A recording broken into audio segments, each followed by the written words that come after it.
All right, back by popular demand. Today we got a real special guest in the house. His first interview with Panda Chop News caused an uproar. This man is a lyrical beast and he funny as hell if you get to know him. My big bro, Big Lou, what's good with you, man? Panda, what's good, man? What's good with you, hermano? How you? I'm just chilling, bro. How about you? I'm blessed, man. Can't complain, man. So we got some things to get into with this one. You ain't ready for this one, Lou. All right, you're not ready for this one. I'm ready. Good. All I'm right, ready. so last time you were here, some of the things you said caused some people to react in a certain way, and you Mhm. decided to record like a 10-minute video addressing some things, and we released it here on Panda Chop News as an exclusive. Thank you for that. Can you Panda, what? Panda chop.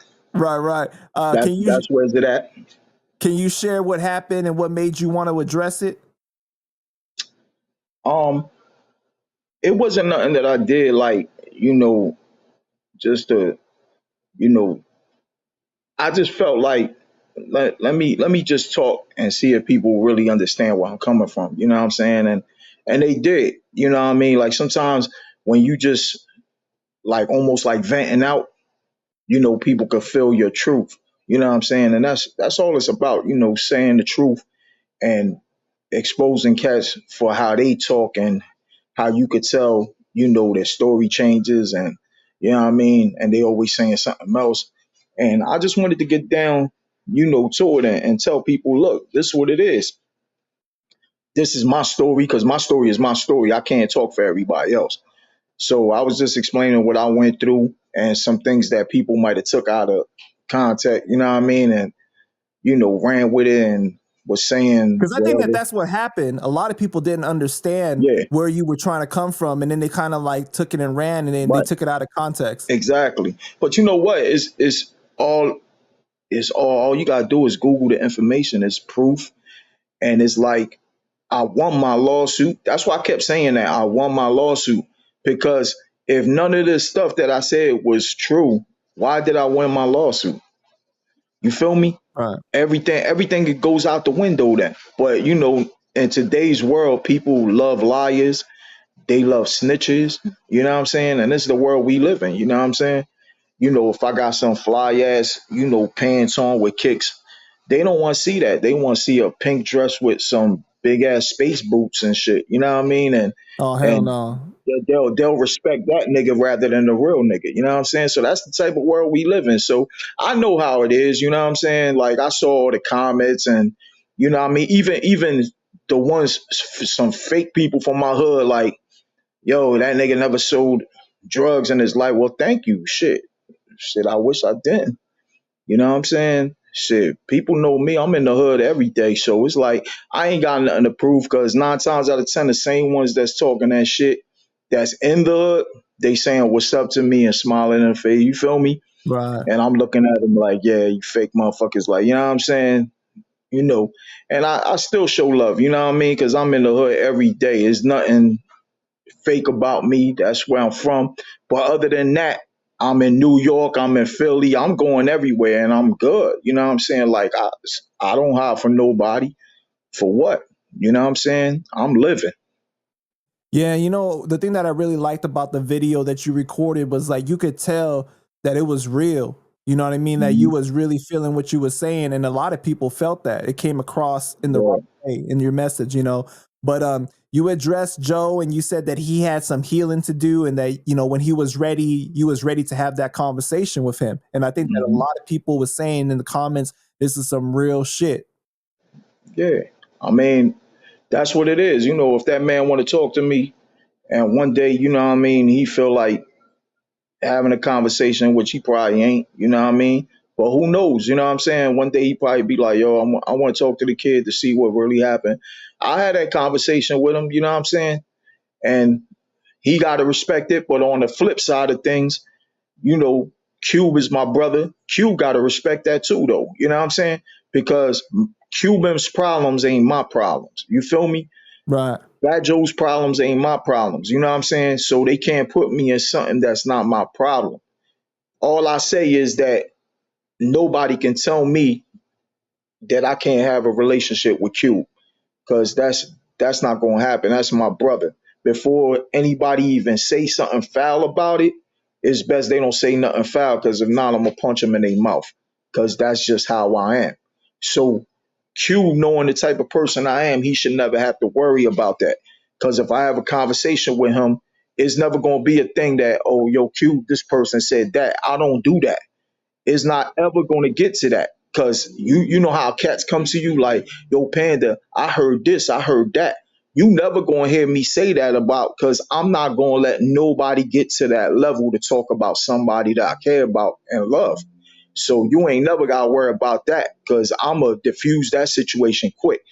A nigga say, yo, I heard that Q, bop, you either getting punched in the lip, or I'm gonna stop you in your tracks before you can even go, because there's nothing you can tell me about a person, especially a situation that ain't mine. You feel me? Right. And do you think that Joe would agree to have a conversation with you? Like, how likely do you think that would happen? I don't give a fuck if he did or not. You know what I'm saying?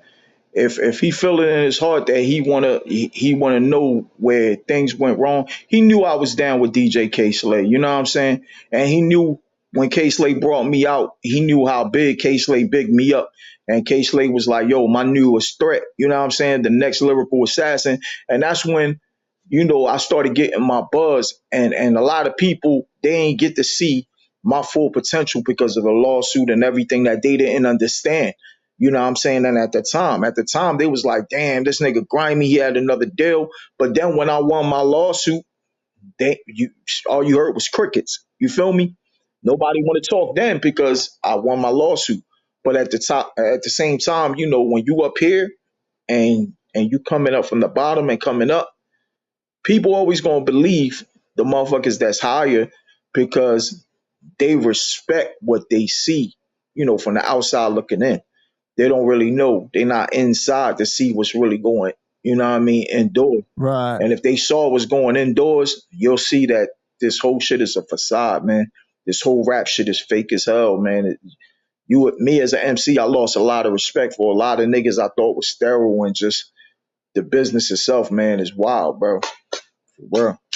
So, the same day that that we had released that video of you talking about, responding to all of the people that took things the wrong way, that they took things out of context, right? Right. Um, Joe went live and he threw some subliminals. And were you surprised by that? Were you disappointed? No, I ain't never disappointed. I'm like, that's who he is. You know what I'm saying? I just, sometimes you wish like a motherfucker would grow a heart and just like, yo, let's have a conversation. You know what I mean? To see if you can make me change my mind, and like, what the fuck is your beef with me? Like, I don't know why he got certain personal with me, and people from the outside looking in don't understand that Joe just, I don't think he just liked me. I think, you know what I mean? Like, is it the way I look? I don't know what the fuck it is. Like, this motherfucker just don't like me. Like, since I first came in the game. Like, and the crazy part is, he was somebody that I used to be like, he put on for Latinos. I never had no hate for Joe. At the time, I didn't know him in the Cuban situation like that. But at the same time, I liked the Cuban link too. You feel me? I liked everybody. I knew they was beefing, but I didn't give a fuck. You know what I'm saying? Like, I feel the way I feel now. I like Fat Joe shit. I like Cuban shit. You know what I mean? I like the Armageddon. You know what I'm saying? I like Triple C's. I liked it all them cats. You know what I'm saying? It, but it was nothing like I was coming at Joe from the beginning and hate, and then he was the one that came out first on some hateful shit. And may he rest in peace. That's when K Slade was still alive, and Slade was like, "Yo, why is this nigga hating on my artist?" Because I was with Slay at the time. Right. And I'm like, damn, why is that motherfucker hating on me? Like, I'm cool with that. You know what I'm saying? Like, I like his music. You feel me? Like, I don't even know Fat How Joe. was the first time that he was hating on you? Like, did he like send like a subliminal shot in a song, or like what did he do?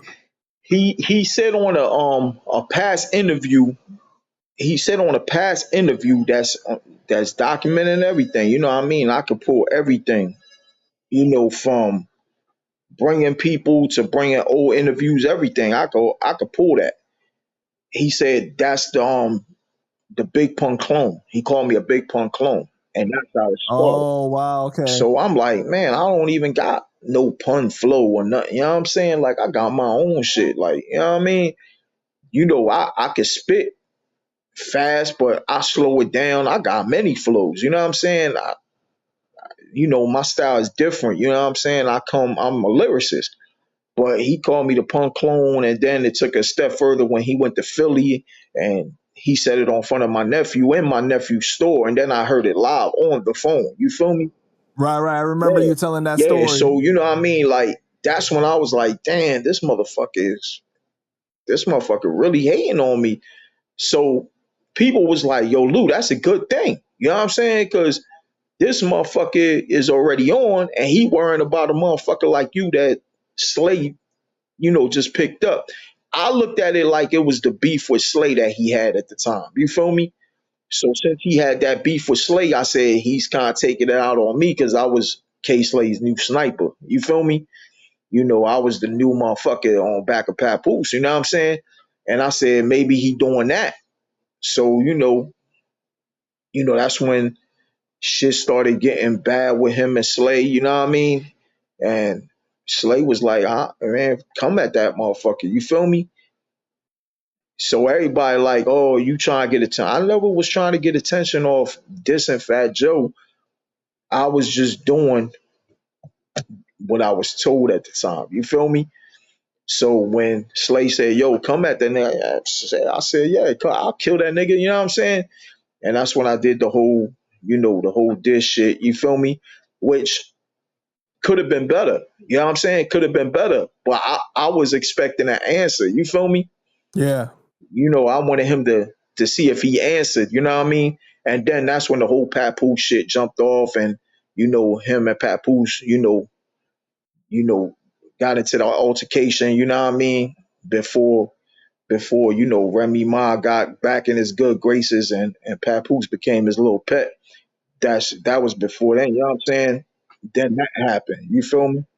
So it's interesting because like with Joe when he does his lives or like when he talks in general, he talks like in code. Like Mhm. he doesn't say names a lot of times, Yeah. right? Like you got to know if you know, you know. So like when I saw that live when he responded to you or said something about our interview, you Mhm. know, a lot of people didn't get that, but I know you caught it and Mhm. I caught it, you know. Yeah.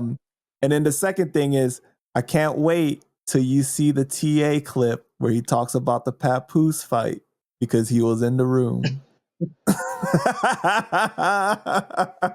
not out yet, okay, but when it comes out, I know you gonna Oh love that shit, one. that's funny. That's funny. You know what I mean? But I'm gonna leave that at that. I'm gonna leave that at that. I Yeah, want to yeah, see. yeah, I want to yeah. see. I want to see what PA says. You know what I mean? And maybe I'll shine on it later. Right. So you had a little back and forth with Cuban last time you were here. You roasted him a little and said Cuban Link ain't the ladies' man no more. And he's still getting some ladies, but they a little fatter now and not as attractive. Cuban came on to do an interview shortly after and he sent some shots back. You guys have a great relationship, you know, and he's the reason why But, you and I got to connect. but Can you give us a little insight into what kind of brother Cuban is and why you guys have been able to stay brothers so long? he just, Q just is almost like I don't even know. I'll put it like this. I know when we first met, when we first did the song, but if it wasn't for that song that we did, I wouldn't know like exactly when me and him started getting cool because once we did that song, it was like instant. You feel me? It was almost like we grew up together. You feel me? That's how I felt. And when shit is real, it's real. You could feel it, and he's just that type of dude. You know what I'm saying? He not gonna give you nothing fake. You know what I mean? And that's how I come across. You feel me? Like he's more talkative. You feel me? When I go out, I'm peeping the room. You know what I'm saying? I trust me, I talk, I have fun, you know what I mean? You know, I crack jokes here and there, but it gotta be within my camp. You know what I'm saying? Like I don't play that too much playing type shit and shit like that. I'm usually just a straightforward dude. But he's more outgoing, like playing and you know, me and him just we just compliment each other. You feel me? When we went out, you know what I'm saying? When we jumped on stage together, you feel me? And I did some of his shit, you know what I mean? And he just gave me the mic and was like, yo, do some of Pun's parts and do some of this and you know what I'm saying? And it was just dope. You feel me? He's just a down to earth motherfucker that when he feels your energy and he knows you're a real motherfucker, he pours his heart out. You know what I'm saying? And I think a lot of motherfuckers just broke his heart and did him dirty. You know what I'm saying? But Right, but right. he still recognizes who's in his corner. You know what I'm saying? That's the same way I feel about Gilly. I barely been around Gilly, but just by being around Gilly a few times, that Gilly is an official motherfucker. Like that's family right there. And Cuban introduced me to him when we first met. And they came to Camden, you know what I'm saying? I brought them to Camden and, showed them mad love. We did the show in Camden and we killed that shit. We was up on the motherfucking, on the bar performing because the motherfucking, the bitches, they just straight charged us and shit. We up top of the bar performing and killing that shit. And you know what I mean? This nigga motherfucking throwing up on side of the bar and shit and came back doing his set. After the motherfucker threw up on the Wait, side of wait, the wait, bar. wait. Are you kidding I me? So he bullshit was you drunk not, my nigga. performing? That's how great of a performer my nigga is. You feel me? Like Wow. was sick, looked at me like, yo, I got to in the middle of a performance. So I kept on killing it. Boom, boom, boom. He went on side of the stage while I took his part and he came back and just filled in and kept on killing it. Like shit, Wow. shit like that, dope shit, memorable shit that you'll never forget. You know what I'm saying? It was dope, man. So you guys spent like a lot of time not just doing music, but like just hanging out, like real brotherhood type of shit. Nah, yo, you know what's funny? Nah, only when we hooked up and he came down, or I went out there, and when we went out there, we hooked up and we went out. We went to a few clubs. You know what I'm saying? He was the first one that introduced me like the glory of Les one night. You feel me? And we was just whore hopping the city, and Oh, y'all met Gloria Velez? but he introduced me to Okay. years ago. You feel me? And then we wound up going to other places with his people Monkey. You know what I'm saying? And we was just, we would just go by how the shit felt, you know what I'm saying? And we just will vibe.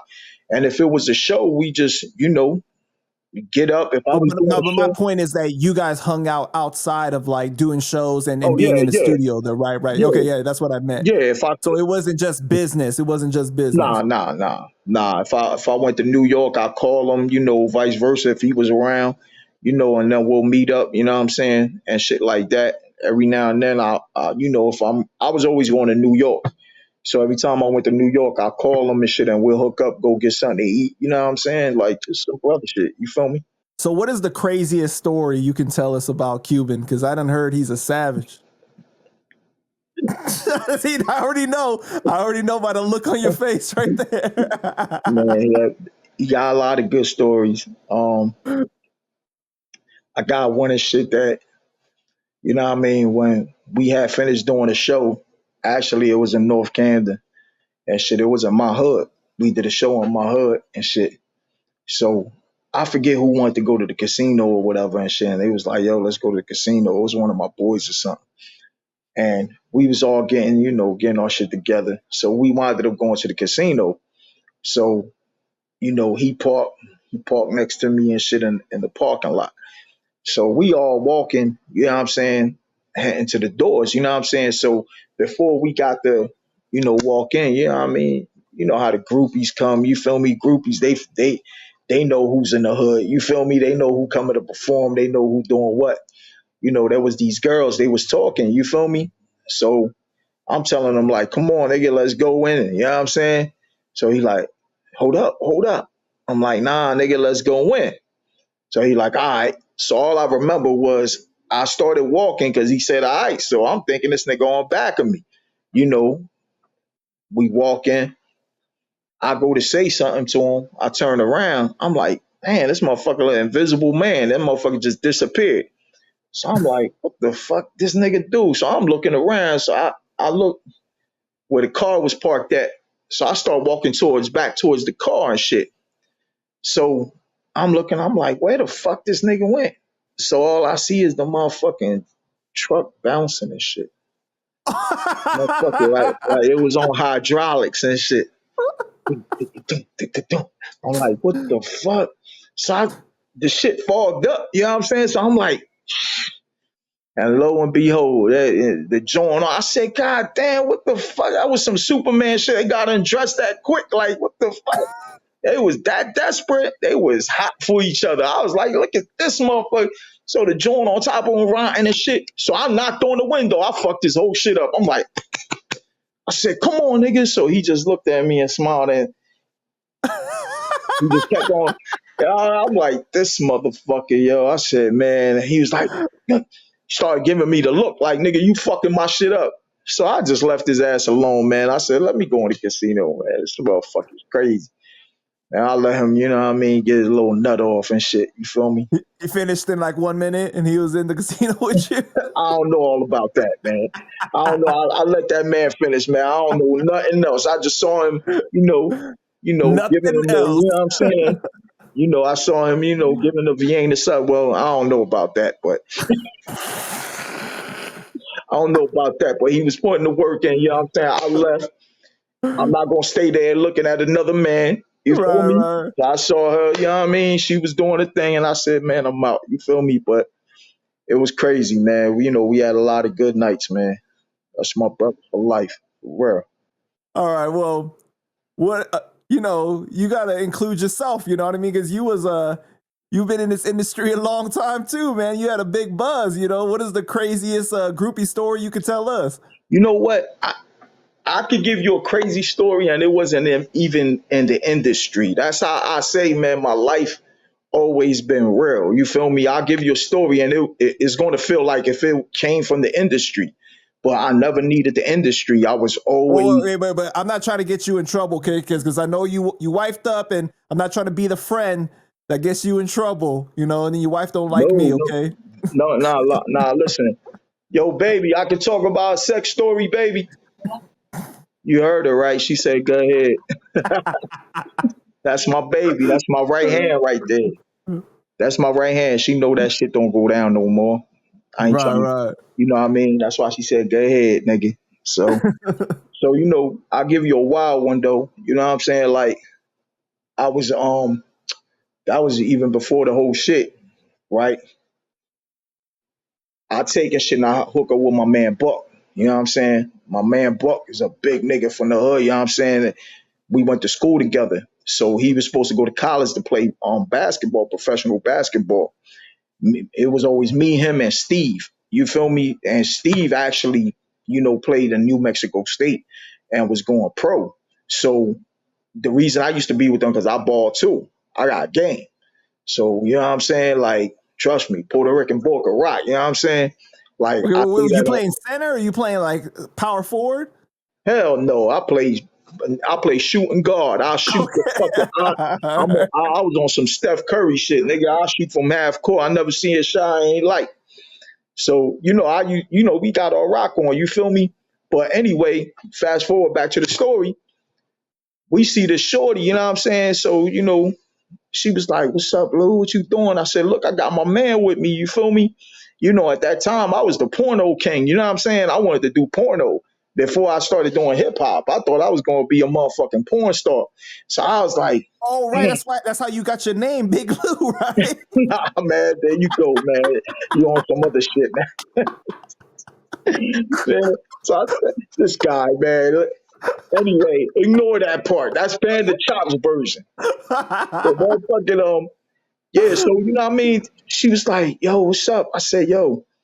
I said, I got my man with me. What's up? You gonna hit my man? She was like, nah, I want you, nigga. Like, you feel me? I said, yeah, but take care of my man. Come on, man. Don't make me look bad. I got my nigga with me. You feel me? I said, that nigga don't be getting no ass like that. You know what I'm saying? Me just fucking bullshit. So she was like, you gonna stay with me? I'm like, yeah, I'm gonna stay with you. But, you know what I mean? I'm man up. So she was like, all right. We go to my man's crib around the corner. I know I could go to his crib because I used to take my little jumps to his crib. You know what I mean? We used to do the back and forth shit, you know, with the bitches or whatever. So excuse my language. Young lady, well, the bitches know who the bitches and the queens know who the queens. Uh, let me fix that up. So anyway, we go in there and shit. Buck go start, knocking her down, right? So he comes out the room. She like, Lou, come on, nigga.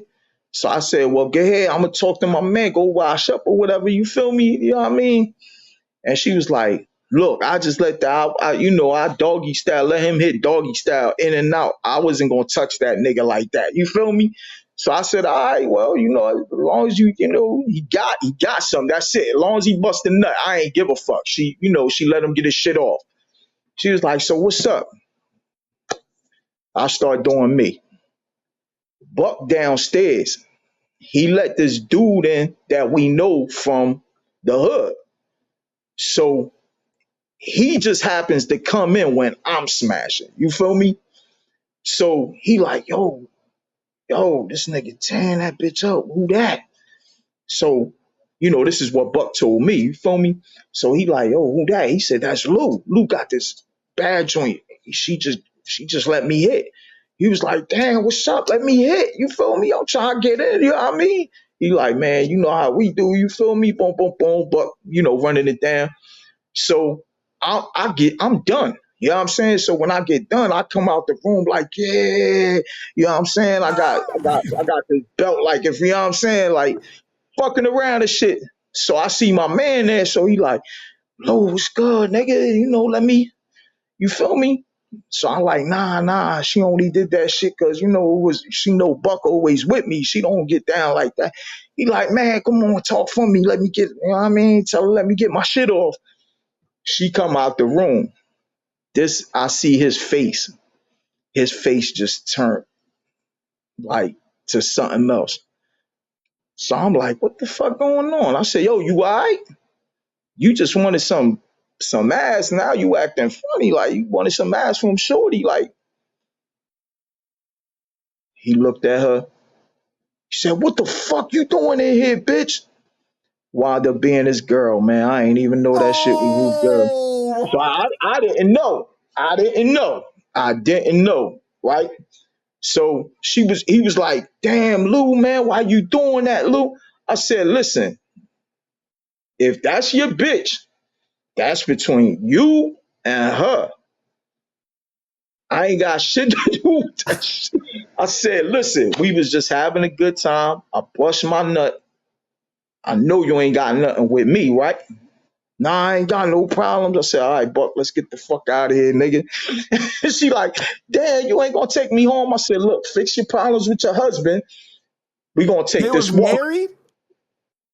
She was married to the nigga. Oh my God, bro. Married to the nigga.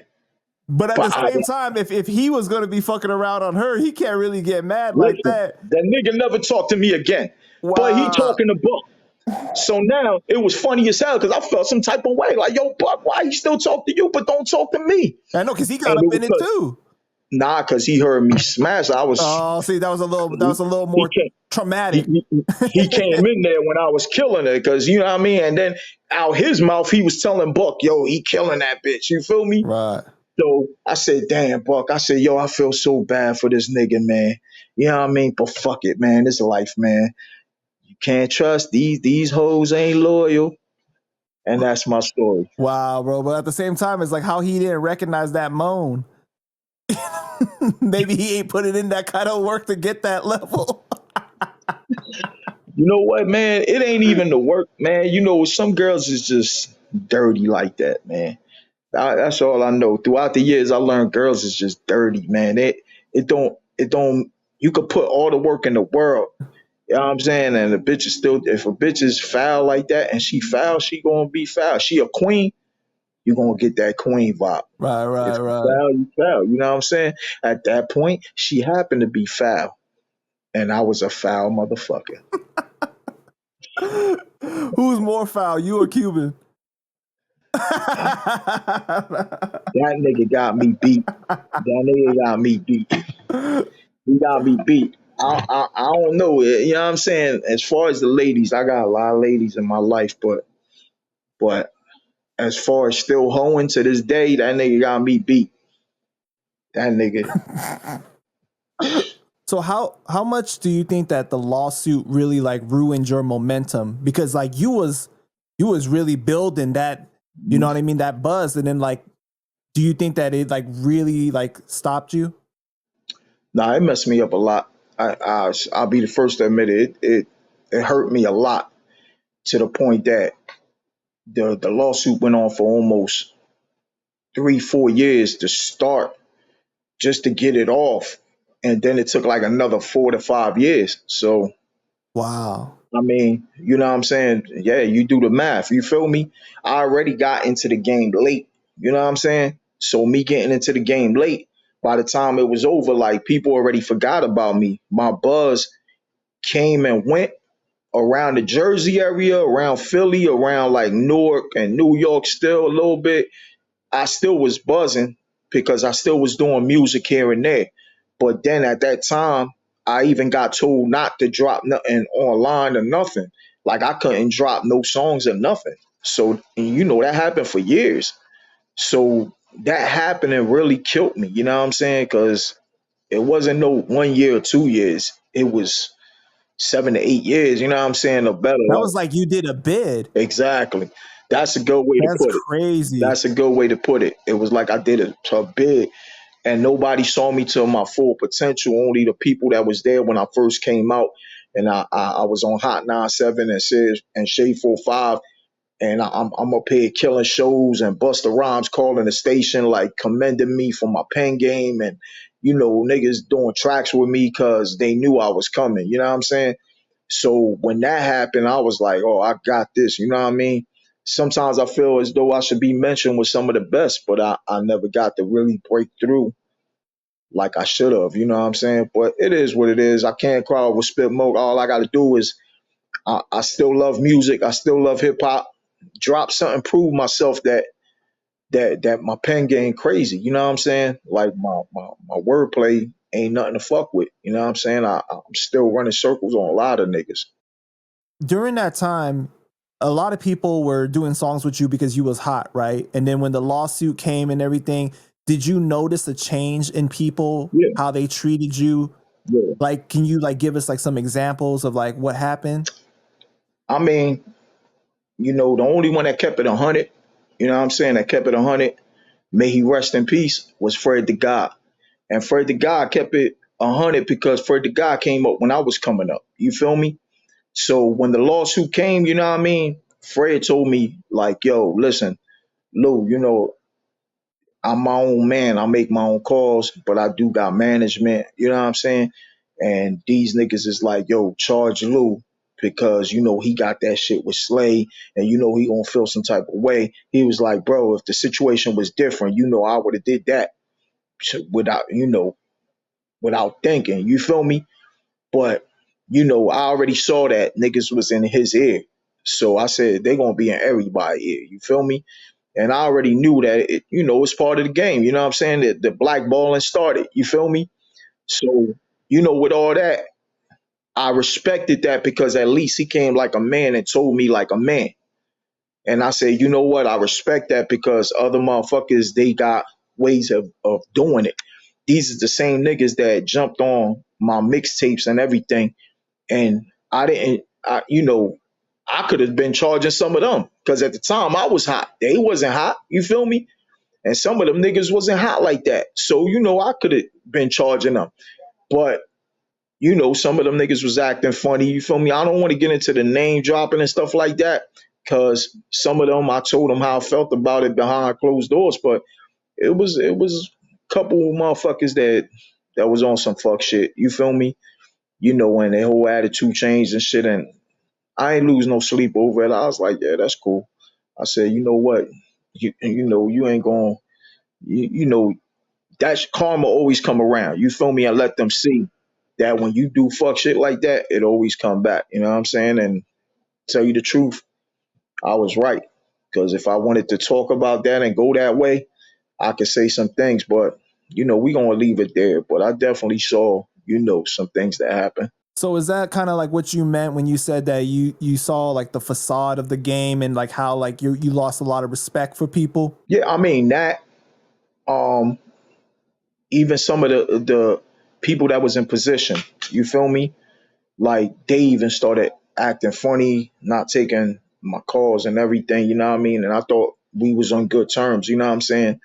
Like shout out to Lenny. Yes, Lenny. Yes, no hard feelings toward Lenny. Yes, but I think the way he went about that shit at the end wrong, and it's to a point that even now he haven't even reached out to me and and really explained fully why who was in your ear, who was this. But I already knew he got a good relationship with Joe and everything, and then him being with Rock Nation, you know what I'm saying, and him being one of the head people up there, you know what I'm saying, with the whole Rock Nation, and now Joe, you know what I mean, getting down with Rock Nation. I know what it is, you know what I'm saying. So it's like, all right, you know, I guess he got pressed and he had to do that because before that, Lenny used to take me up there, want to hear joints and everything, you know what I'm saying? But I knew he wanted to fuck with me and even get me into a certain point, you know what I'm saying? Because the niggas, he was doing all kind of shit for me. But the forces that be had him moving around and moving ways that he couldn't. So, it was kind of fucked up, you know what I mean? And I hit him a couple times on IG and he did something that I never expected from him. He didn't answer me back. So I said, I ain't hitting this motherfucker no more. I ain't chasing no nigga down. You know what I'm saying? Like, it is what it is. You feel me? And that used to be my friend. Like, we He was, left you on scene?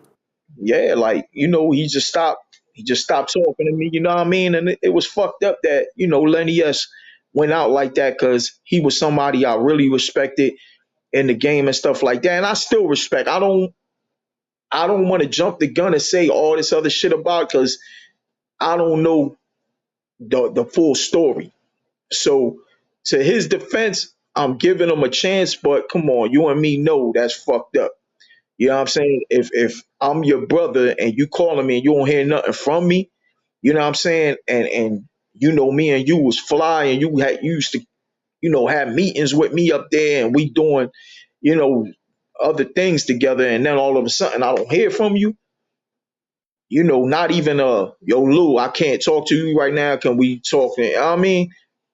And it was fucked up, you know what I mean? So I just left it like that, I said I ain't gonna burn no bridges, but I'm gonna say how I feel, you know what I mean? Like, damn, you should have just reached out and said, Lou, let's talk here, this is what's happening. If you couldn't do something, I'm cool with that. You feel me? Because that's been happening already with everybody that was blackballing.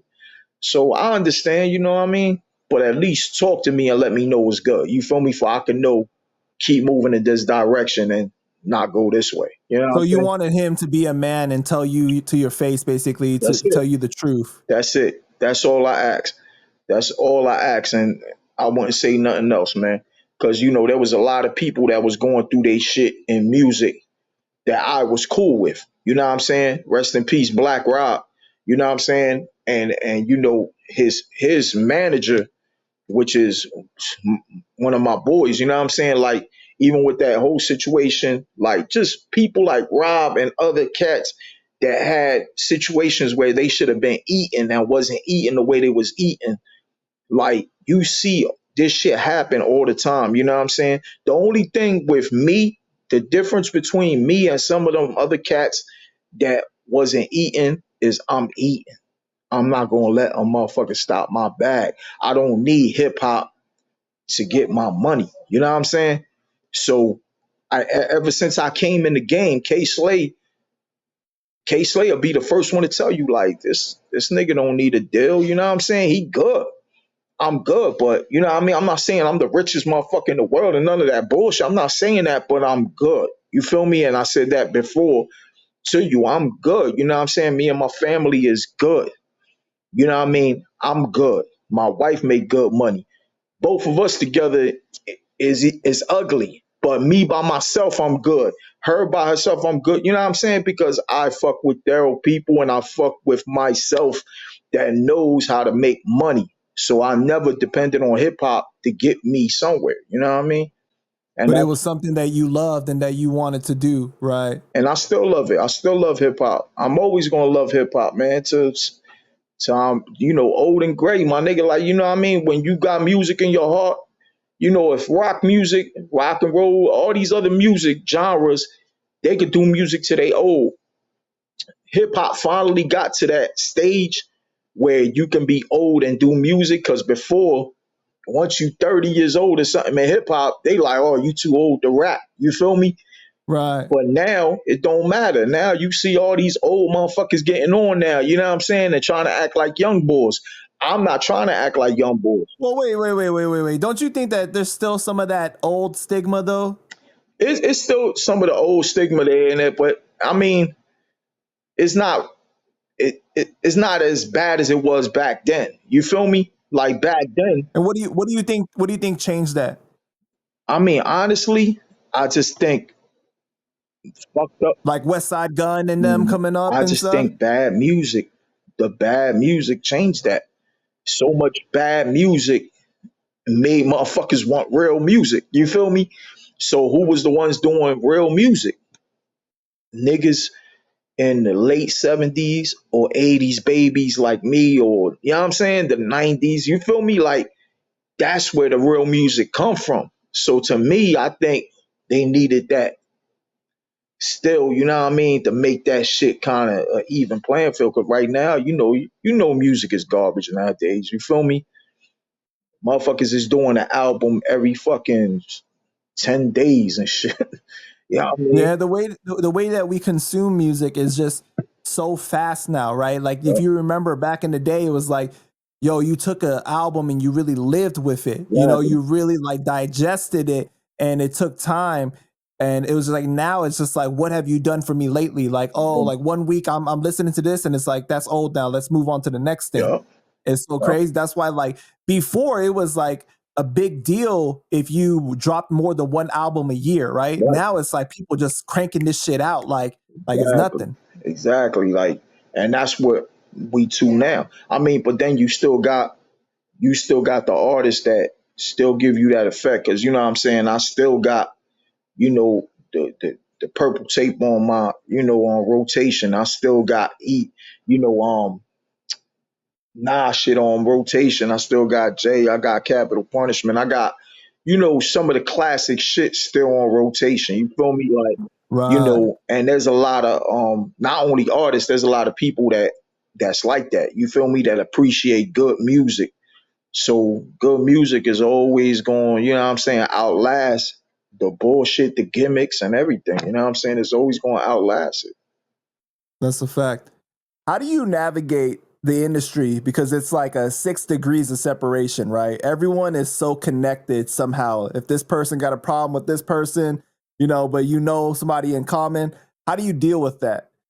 Because I know you was cool with Mike Beck, right? And Mike Beck was KRTS affiliate, But, but Joe was hating, you know what I mean? So but how did that work?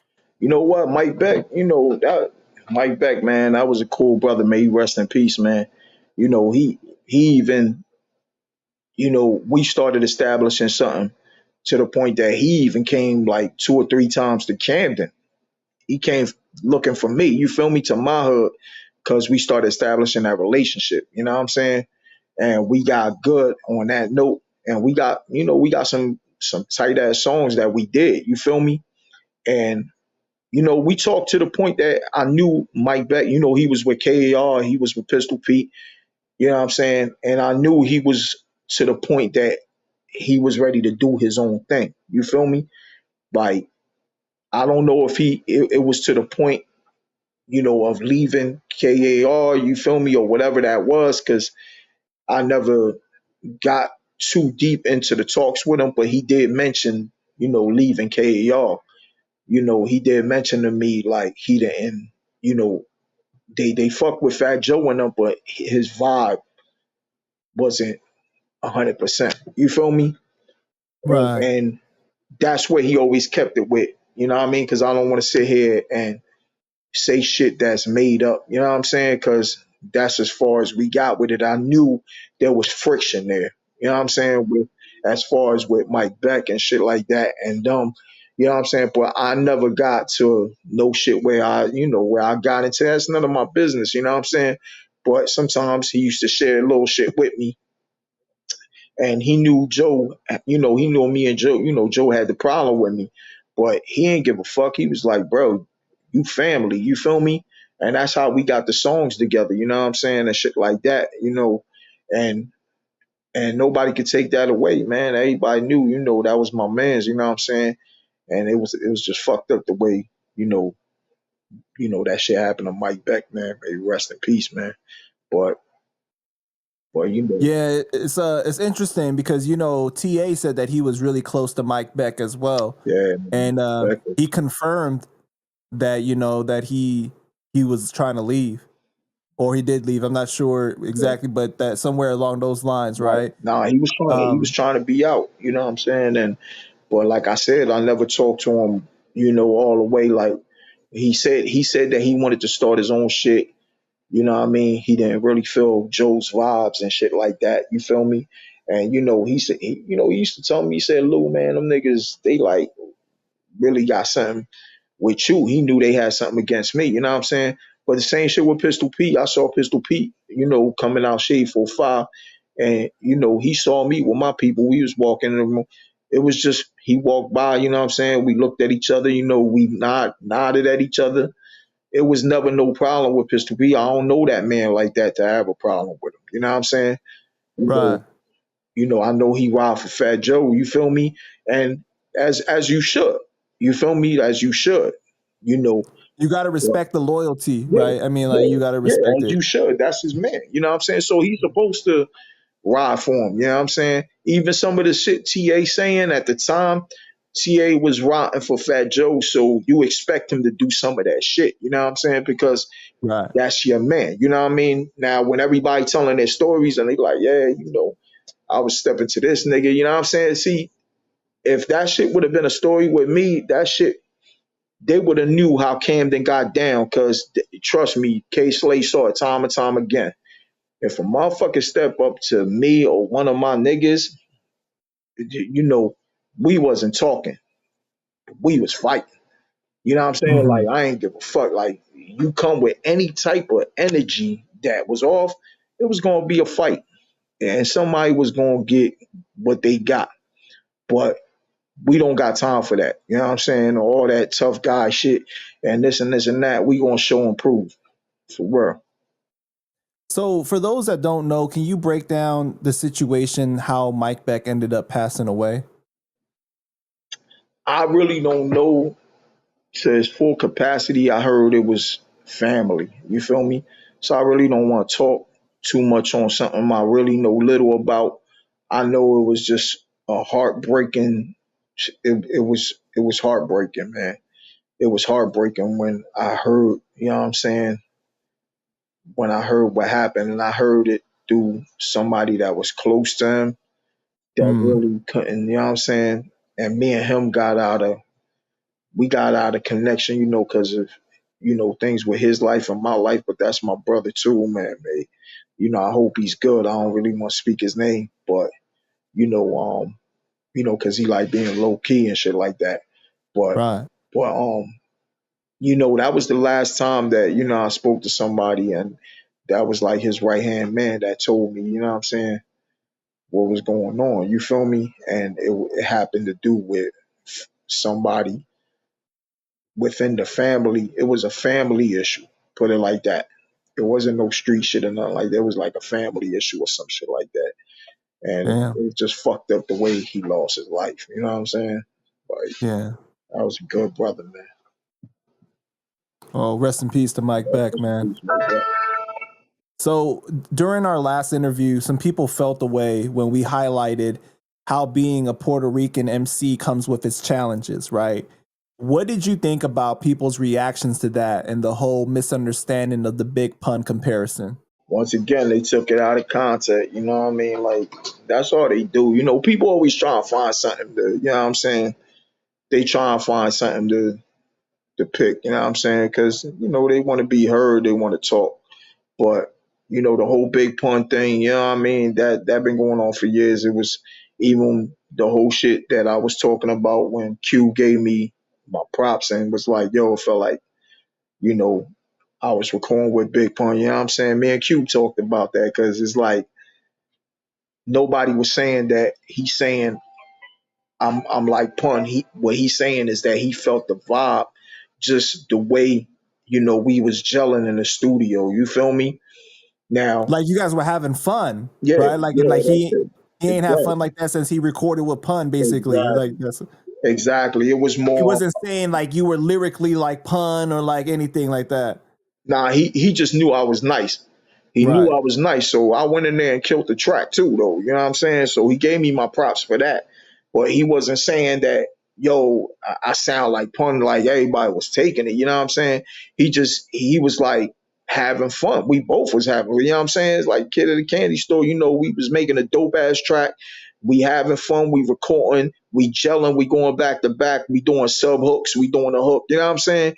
And it was easy because I think we recorded that shit in like less than like 15, 20 minutes.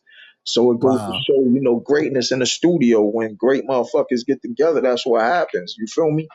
And, you know, of course, people going to take it as, you know, some type of way, but, you know, I don't let that shit bother me. Chop. You know what I mean? So what he Whack 100, right? He came out and he had said no Puerto Ricans helped create hip hop. And a lot of Puerto Ricans were mad about that statement. You know, a lot of people from the BX, a lot of Puerto Ricans followed the channel and they felt a way about that. Did you see that and how did you feel about it? That's whack 100. Whack, like stirring the pot, man. Whack just want something to talk about and his name to be heard. Whack do what he do, man. You know what I'm saying? I like to think that he don't mean no malice by it, but the motherfucker is crazy. He definitely bumped his head saying some shit like that. Cause you know what I'm saying? Like everybody know, even Busta Rhymes went on stage and said it. You feel me? You saw when Bus went out there, you know what I mean? And Right. you know, come on, man. And that's somebody that could validate that shit. Busta Rhymes, you know what I'm saying? Whack 100, I don't listen to that shit. You feel me? Like, and anybody that listen to Whack 100 is a fool. You know what I'm saying? Like, as far as with the Latino stuff, you know what I'm saying? Like, you know, don't get me wrong, I like Whack 100. You feel me? But sometimes he whack. I mean, he whack for what he be saying. You know what I'm saying? He just say some shit that you know. I guess to go viral or some shit. I don't know, man. Shit's crazy. But he definitely was wrong. You know, a lot of the fans, they was feeling like um, because he's not from the East Coast, that wasn't something that he should speak on because, you know, with hip hop starting in the Bronx and everything, like people here would know more about who was involved and what Right, happened. right. Well, I wouldn't say, you know what I'm saying? I wouldn't say he he can't speak on it, but if you want to speak on something, make sure you speak on it right. You feel me? And make sure you give a valid, you know what I'm saying? Like, just don't say anything because that's what he was doing. He just talking crazy now. Like, you know what I'm saying? Like, come on, man. Latinos got ever since b-boy shit, breakdancing, come on, man. Like some of the best breakdancers was Latino. Some of the best DJs Latino. Some of the best rappers Latino. You know what I'm saying? So it's like when they saw that I said that, they was like, "Yo, what is he talking about?" So, nah, ain't nobody saying nothing about. It's not 50. You know what I'm saying? It's not that we run the shit. I never said that. You feel me? They just took it fully left. You know what I'm saying? Like, but if you going to talk about hip hop in that kind of way, I say it's 50-50. That's how I feel about it. You know what I'm saying? I say it's 50-50. You know, growing up on the East Coast, having so many Puerto Ricans, so many Dominicans and everything, some Cubans, not as many, right? But the N word is used pretty frequent in the community, just as if um, you're black, right? Because you're growing up amongst black people. It's like you guys are almost viewed as the same way. Now, Right. over the years, it seems like with cancel culture and political correctness and everything, it seems that started to change a little bit more as people are trying to say, yo, if you're not black completely, you can't say the N word. So Puerto Ricans, Dominicans, Cubans, like you guys can't say the N word. How do you feel about that? Nigga, Your response starts out. nigga, nigga, you my nigga, Panda. Fuck that. Nigga, you my nigga. I'm from the hood, nigga. My motherfucking wife is half Puerto Rican, half black. My best friend is black. We grew up saying nigga. My nigga is a term of endearment in the hood. If you from the hood and you come from that life, man, you can say whatever the fuck you want. Ain't nobody gonna tell me not to say nigga. Like, that's my nigga. That's my nigga. I love my niggas. Where's my niggas? About to put DMX. Right, but what do you think about that? You've seen it though, right? You've seen like as the years have gone on, people have been more like, "Yo, you can't say that." Because I've seen like in the interviews, people have been in the comments like, "Why he's saying the Yeah. N word?" He's like, I don't feel comfortable him saying the N word so many times like I that." mean, I get certain people's point of view. You feel me? Especially the older ones. You know what I'm saying? Like some of the older people that stuck in the you know what I'm saying? And But it seems like a lot of young people saying it though you know too, what it is like with the people young. that buy into that cancel culture and all Yeah, that political correctness. yeah, and you know what it is with the young people nowadays. There's more white motherfuckers that's saying that shit. Mm, And remember, they ain't used to let white people say it at all, even if you rap. You know what I'm saying? Like now, some of the white rappers is saying this shit. You feel me? So it's like becoming cool for anybody to say it. You feel me? So that's where I got a problem with it. You know what I'm saying? That they starting to think that it's cool for anybody to say it. You know what I'm saying? And they letting them get it off. You feel me? But when you talking about people that really come from struggle, from poverty, that just said it as a term of endearment, you know what I'm saying? Not everybody is going to be well spoken. You feel me? Especially when you come from something. You know what I mean? Okay, well, what about a white guy growing up in the hood, like a Millie's or something like that? Do you have a problem with somebody like that saying it? We got them now. We got it in my hood. You know how many white boys that in Camden that say nigga, and we don't got a problem with it? But we know that white boy is not saying it in a foul way. You feel me? Right. You know what I'm saying? That's like saying, you know what I'm saying? Like vice versa. That you know, a black person can't say wetback or something. You know what I'm saying? You feel me? Like you got to look at shit like that. You know what I mean?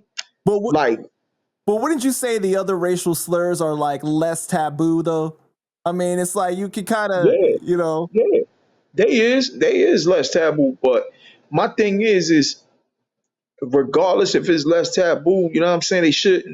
You shouldn't talk about something if you don't know that person. You feel me? If you don't know what that person comes from. You know what I'm saying? Like some people I don't see nothing wrong with. Now some people I do see something wrong with. You feel me?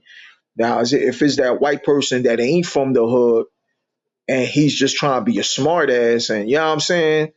With the nigger, the nig or with the ER, you feel me? That sharp ER and just talking crazy, then yeah, you know what I mean? Of course, that nigga need his ass beat. You feel me? Because what I don't think that a lot of people keep in mind is like, okay, so like Dominican Republic, Puerto Rico, Hmm. Cuba, it's, you know, there's African blood through the slave trade, right? You know, Right. so you guys have that, and you know, so it's like I mean, that's why it's kind of justified that you should be able to say it, right? But at the same time, it's like there are people within that group that don't like to identify with the black side, right? Like there's like lighter skinned Puerto Ricans that don't like to be considered like within the same community as black people. Yeah, I mean that's everywhere though, chop. You know what I'm saying? Like that's yeah, Right, right. But I think that that's why it's kind of used against like because I see a lot of times people are like, well, you don't want to be with us right. anyways. You know, you don't view us as the same anyway. So why do you get to say the word then? Okay, I see. Yeah. I mean, you got like I noticed that just to reflect on that, I noticed that in PR in Puerto Rico, where my real dad comes from a part in Puerto Rico, that they like the black people of Puerto Rico. You feel me? So when family members went to visit that side of his family, they they was very other Puerto Ricans was very racial against Puerto Ricans.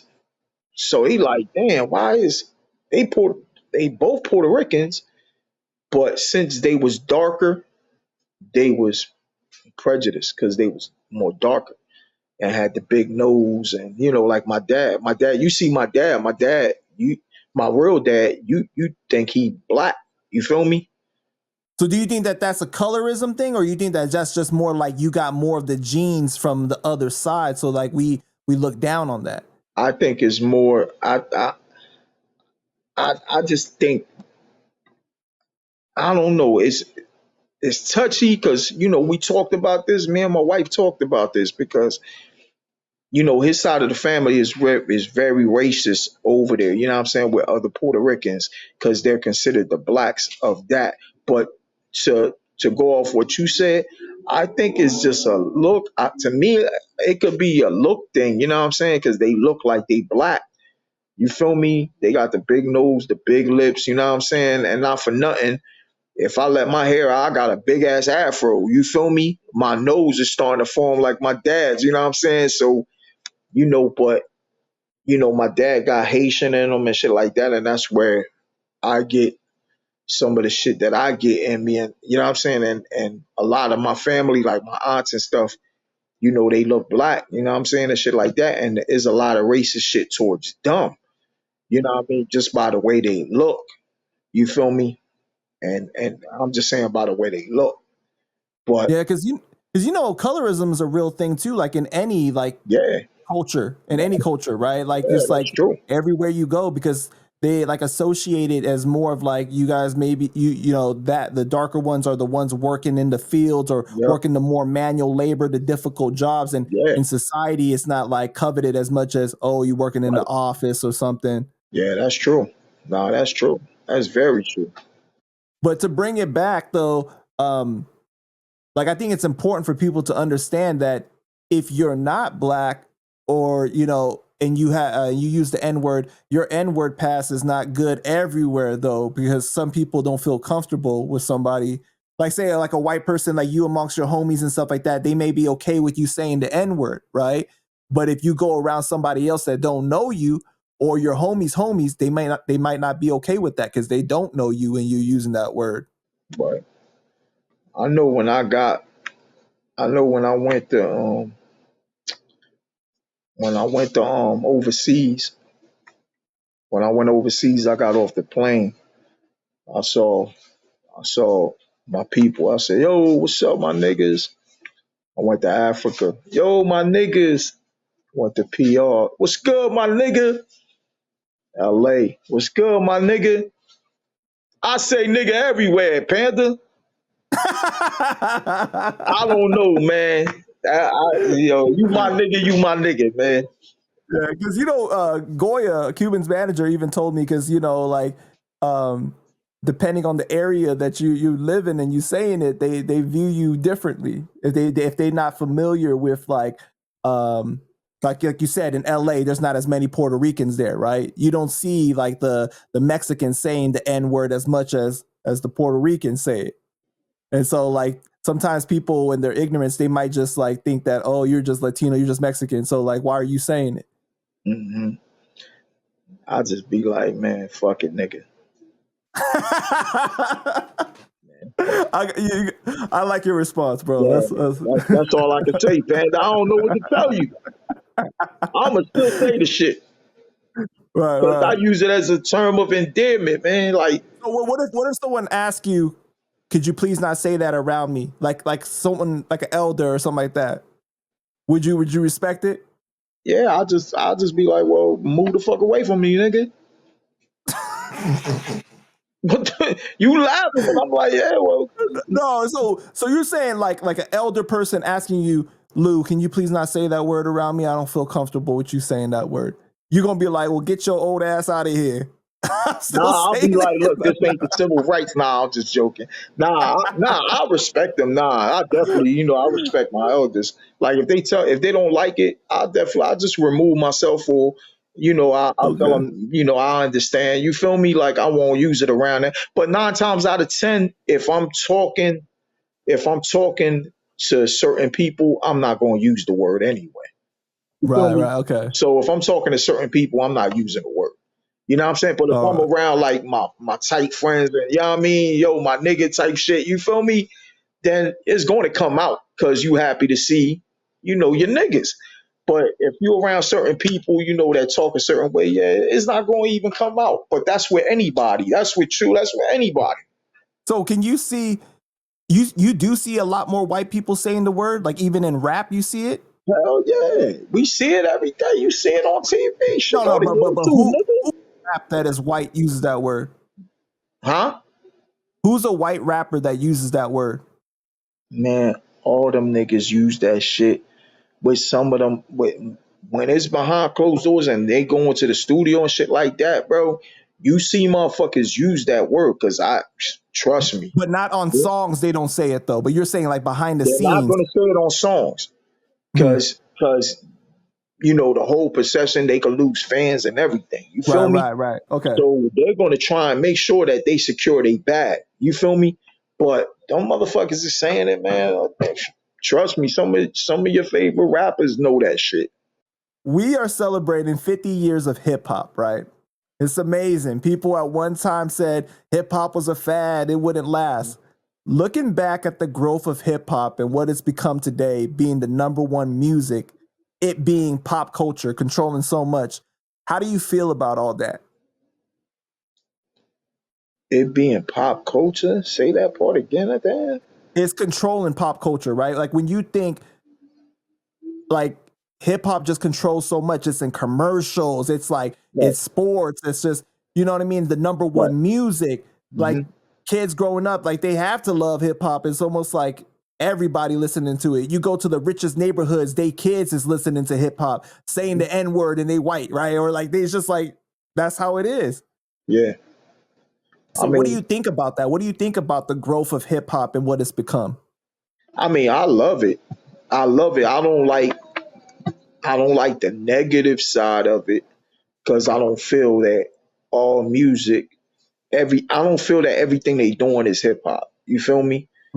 Okay, so what is break that down? What is the negative side? Because if some of our mentors taught us right, KRS-One said it best: hip hop is what you live. You feel me? It's a culture. Yeah, it's a culture. Rap is something you do. You know what I'm saying? And a lot of these niggas is rapping. That's what they doing. They rapping. They just saying shit. You feel me? They saying anything. They putting songs together. They done killed 100 niggas on these songs. They living the life that they really not living. You know what I mean? That's rap music to me. You know what I'm saying? I don't do that. I do hip hop. I uplift my people. You know what I mean? Hip hop is uplifting your people. You know what I'm saying? Like bringing it back to the times. You know what I'm saying? When it was all culture. So a lot of these people is exploiting it in a way that it shouldn't be exploited. You know what I'm saying? They putting it in things that it shouldn't be put on. You know what I mean? But you never see them put it in things that's positive. You feel me? You never see that when it's to help the communities or help poor people, or when it comes to like doing things for the kids and stuff like that. You never see that. But when Hmm. it's something negative, exploiting our people, you see it everywhere. Am I right? Yeah, no, I feel you on that one. You know, I think that there is a lot of negativity to it because it's become so commercialized, right? Like when Exactly. you see these commercials Yeah. and people are rapping and stuff like that or whatever, it's like But they don't really care about the people that this music comes from. And nope. so, like, I was having a conversation with Do It All, right? Shout out to Do It All, and Yeah, shut the we door. bigged you up too for linking that up, you know. That's But I was definitely telling him that I've always felt like you shouldn't consume the culture if you don't care about the people that are from that Mhm. culture, Right. you know. So a lot of these corporations, they use in the culture, but do you think they really care about black people, about brown people, about the people that put their blood, sweat, and tears into the culture to create it? You know what I Hell, mean? Like hell. if they do, then it's like it's usually for a good look, right? Exactly. Like you remember like a few years ago when the all the Black Lives movement was going on, you started seeing all these commercials, right? Oh yeah, we donating, we doing this and Yep. stuff, but you know it's Yep. for to better your name versus Exactly. you doing it out the kindness of your heart because you really care, Exactly. you know. Exactly. And so Yep. I think that a lot of times that happens in hip hop because all the major corporations are white owned. It's not like you have Exactly. a Yep. large black owned company, you taking back the culture, taking back and controlling what is going on, who we Right. allowing into it and everything, right? And Right. um and so I like what you said though. You were saying that people are exploiting the culture because I think that it's important to know that even if you are black in the culture, you can still exploit the culture though. Yeah. Because Exactly. you know, caring Yep. about hip hop is not just what you take from the culture, it's what you give back, right? So Exactly. whether you big up the people that came before you, that laid the groundwork for you to be able to be here and be in a position to make money, right? Or because like back in Right. the days, people weren't making money like this. That's why you see a lot of these legends, the ones that came before. It's not like they set up where they got tons Yep. of money living good, you know. Exactly. So it's Yep. it's it's really sad when you see people not give back, and so that's why I respect people like Eminem because if you think about it, he's always Yeah. shouting out people, right? Like he's always wearing shirts, bigging up people that were here before that really laid the groundwork for us to be a part of this, and Yeah. I think that's amazing, man. Yeah. Definitely, man. Eminem is one of the real ones that people overlook just because he's white. You feel me? And they don't look how much that he does more for the culture than somebody that's that should be doing it that's black or something. You feel me? He's respecting the culture more than some of our own kind, and that's just the truth about it, and that's fucked up. You know what I'm saying? It shouldn't be like that. Nowadays, it's all about the bag. You feel me? Yeah. If you can make money off something, they're gonna exploit the shit out of it. You know what I'm saying? Megan Thee Stallion, or you know what I'm saying? Cardi B, all these bitches, they do the same shit. They wear seductive shit. They dress half naked and everything, and that's what woman hip hop is about.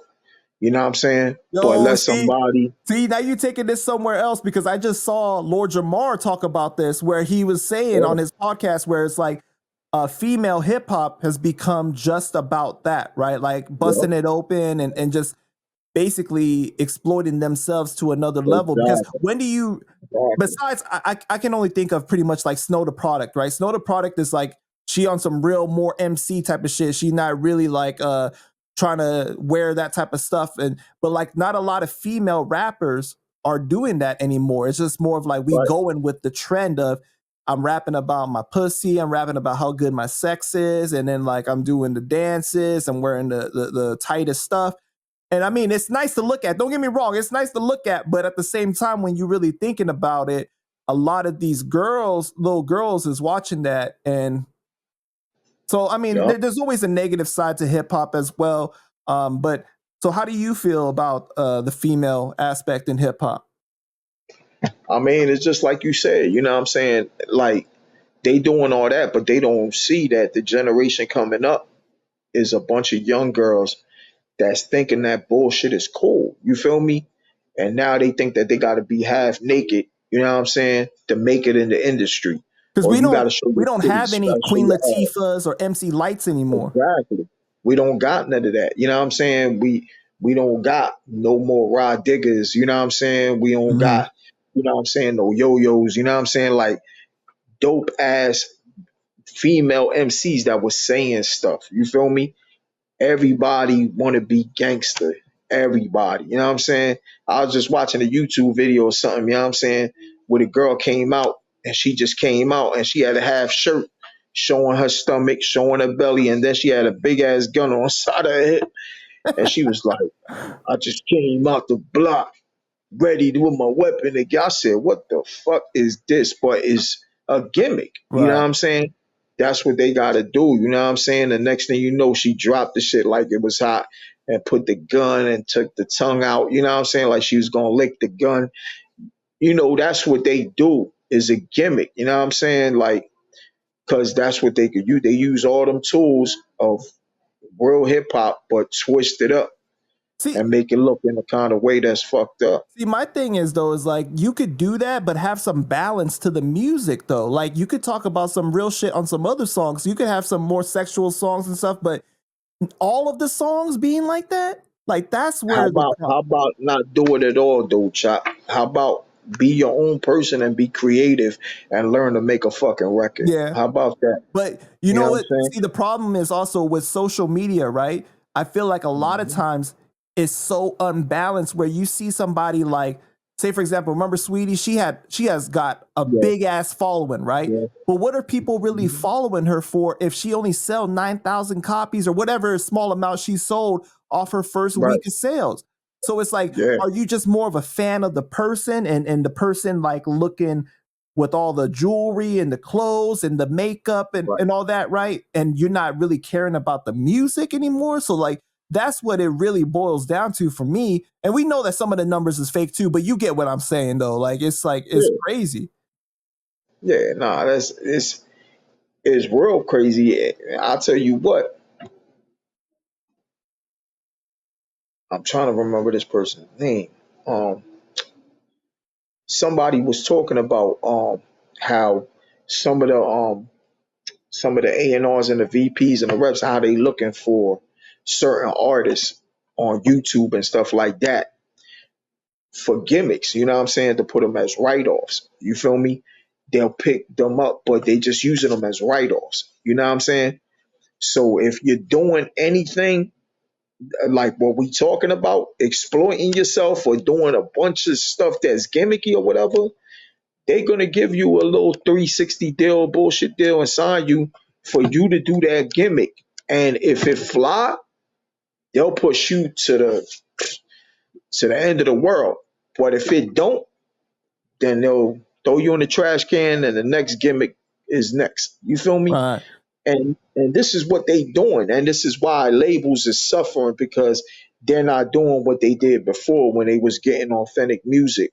And it's not only hip hop, it's R&B, it's everything. Mhm. You feel me? That's why rock music is invisible right now. You feel me? Because rock music is going through the same problem as hip hop. You feel me? I don't consider hip hop this type of music that we listening to. That's not hip hop. You know what I mean? They need to make a genre for whatever the fuck this music is. You know what I'm saying? Satan music. Call that shit Satan music or call that shit, you know what I mean? You know, gun music or something, but don't call it hip hop because they putting it in a category that it just doesn't make sense. So what about the subgenres then? What about like how they have like drill music, how they have, you know, That's cool. Drill get music is yeah. where it should be at. You feel me? Mhm. Drill music is what it is. But do you think like some of the bullshit that these cats is rapping about, like, you know what I'm saying, like Lil Uzi Vert, you know what I'm saying? And these cats, you think that's hip hop? Nah. Exactly. So they need to make a genre for that because that shit ain't hip hop. Right. Sometimes this shit is bullshit. Like, you know what I mean? Like, you got motherfuckers and shit. This nigga, um, Oh man, oh no, no, old town. Oh, we gonna Oh yeah, yeah, ride Lil to. Nas X. You got this Lil Nas X. You got this motherfucker dancing like a and bringing niggas up there, exploiting other men. Like you know what I'm saying? Like he's down with the movement, and that's cool. You feel me? I don't got nothing against. I got family members that's gay, but that's cool. But we talking about hip hop. You feel me? Like, don't expect you to get love from me when I got my kids watching TV and you up here dancing half naked and rubbing on men. You feel me? So that bad that I don't want my kids to see shit like that? But nowadays, parents is cool with seeing a man kiss a man every day on TV or a woman or whatever. You feel me? Because the first thing they compare, even a flick, a movie, anything, even the movies on Netflix, what's the first thing they compare that shit to? Hip hop. Everything is hip hop. Everything. Everything is hip hop. And it don't make no sense. You know, it's crazy when you think about it because like these platforms now control so much, right? They control our freedom of speech. They control what they deem is appropriate, Right. right? But they choose when they want to apply it. So if you got some money backing you, like Lil Nas X, then Right. you can be on YouTube dancing half naked like that, and you know what I mean, and pushing certain messages, and it's considered appropriate. But let you get on YouTube and cuss, you know, a little too much or something like that, then you can't put that video out. Exactly. You Yep. know? Yep. So it's crazy with these certain platforms the way that they do. But to bring it back to what you were saying with the ANRs, right? It's Right. like that's why people are looking on things like TikTok.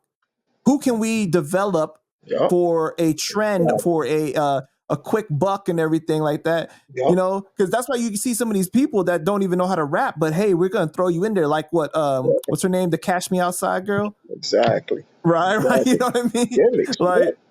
it's like you didn't grow up like really embracing the culture like that, but you know what? We see a way for you to make some money for us, Yep. so we're gonna do that. Yep. And then you know what's the crazy part? They get these gimmicks, and you know what they get them to do? They get them on stage and make them do some of the classical songs when they honoring people. And the shit drives me up a fucking wall. Cause I be like, yo, how do they do that? Is a you know what it is? It's a power move and it's disrespectful. It's disrespectful to our culture to let us know this is still a white man's game. Don't get it fucked up. Yeah, You feel me? That's all that shit is. You know what I'm saying? To let you know, but we giving y'all the platform. Y'all look like y'all winning, but we still control y'all. We still got the strings.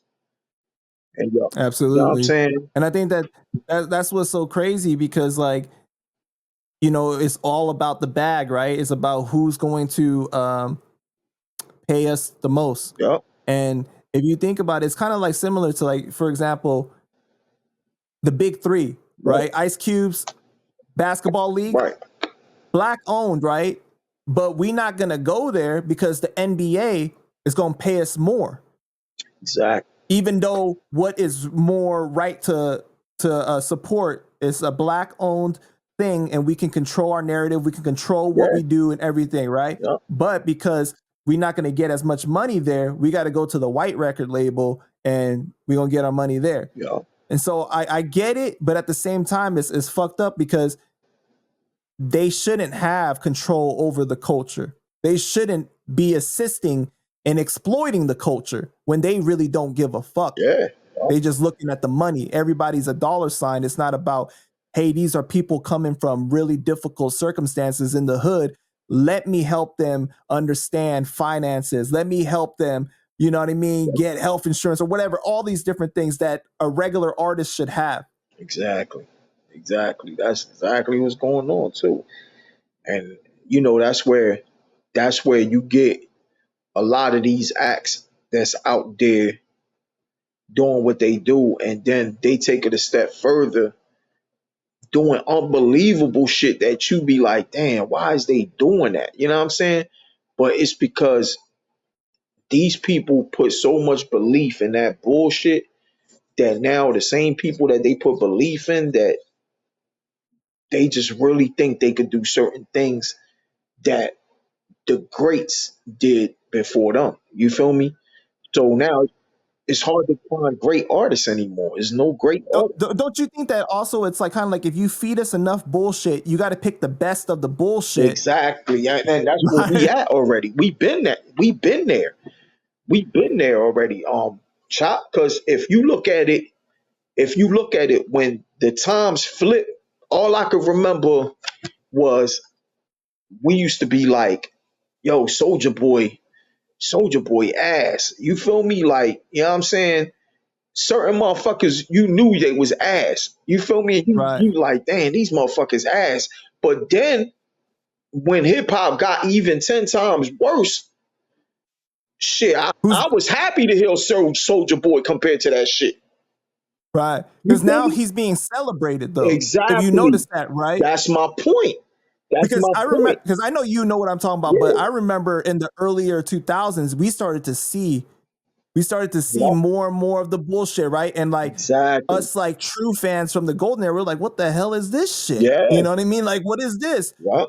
You know, and I know that the South really got blamed for a lot of it, but at the same time, man, you know, some of this shit was really like Yeah. candy wrapped, like Yeah. bullshit. You know what Yep. I mean? Yep. A lot of it was like one hits and stuff. You know? Yeah. It was one hit quitters. And Yeah, now it got fucked up so bad that you fucking learn to appreciate that bullshit. yeah, that's true. And it's like, yo, let's motherfucking honor the one hit wonders. You feel me? Or two hit wonders that never had a good album or nothing. You know what I'm saying? And it's crazy, yo. It's just wild, yo, the way the shit is. You know what I mean? The way music is and the way people don't see how, it's a modern day slavery. Put it like that. You feel me? Yeah. You know what I You know, mean? but to be fair, we have had some good artists still, like Kendrick, like J. Cole, and stuff like that. But it's Yeah, a little but more far in between, and I don't think that they yeah, get as much of like the far fetched. But yeah, they don't get like as much of the attention as like kind of exactly. more of the gimmicks and everything, you know. Yeah, But exactly. also the way that the music is consumed is so different because you know before it was about consuming the entire product. The we looking for no skips Yeah, for that album. We putting in. We looking for no skips, right? right, And now it's just like, oh, I'm downloading the song that I like. I'm listening to that one right. song, you know, and everything is like we making the song shorter. Hook first, verse and then hook and then that's the end of it. 2 minute song. Like Right. bro, like remember like there was 6 minute songs. Like we was looking for three verses. Like Yeah, I'm, you know what I mean? yeah, Like I'm really trying to yeah, consume these 16s. yeah, Like so now it's just like, oh, if it's shorter, people will listen to it yeah, more streams, more money. yeah. Bro, it's like it's Man, crazy now when you really think about it. pretty soon music is gonna be a minute long. For real. Now, pretty soon it's gonna be AI making the hit songs for Yeah, people. You know what I mean? yeah. Well, you saw the voice makeovers now that they doing. Yeah, You saw that shit? They yeah, getting the voice makeovers to do albums sounding like it's Jay-Z, but it'll be a whole different artist that's not Jay-Z doing the lyrics and drop the album and be able to sell it. right. It's crazy, bro. It's This shit insane. is crazy. They taking even your rights away. Because if they could do that to motherfuckers that's on, imagine what they gonna do to the smaller niggas. Yo, just if y'all hear me say some fucked up shit on YouTube, it's not on my channel, then it's somebody using AI to say Panda Chop done said some shit. I'm just saying, bro. Like, Word, word, word, before you know it, you gotta really check these word. receipts, you know, because that shit's Yeah, coming. That shit's yeah, coming, bro. it's coming. Yeah, Yeah, definitely. That shit's gonna happen, man. Because if you look at it, you know what I'm saying, you could see it now. You know what I'm saying, that shit's happening, and you could almost like talk about other shit that's happening now that's almost like hip hop and the way they stealing the culture little by little.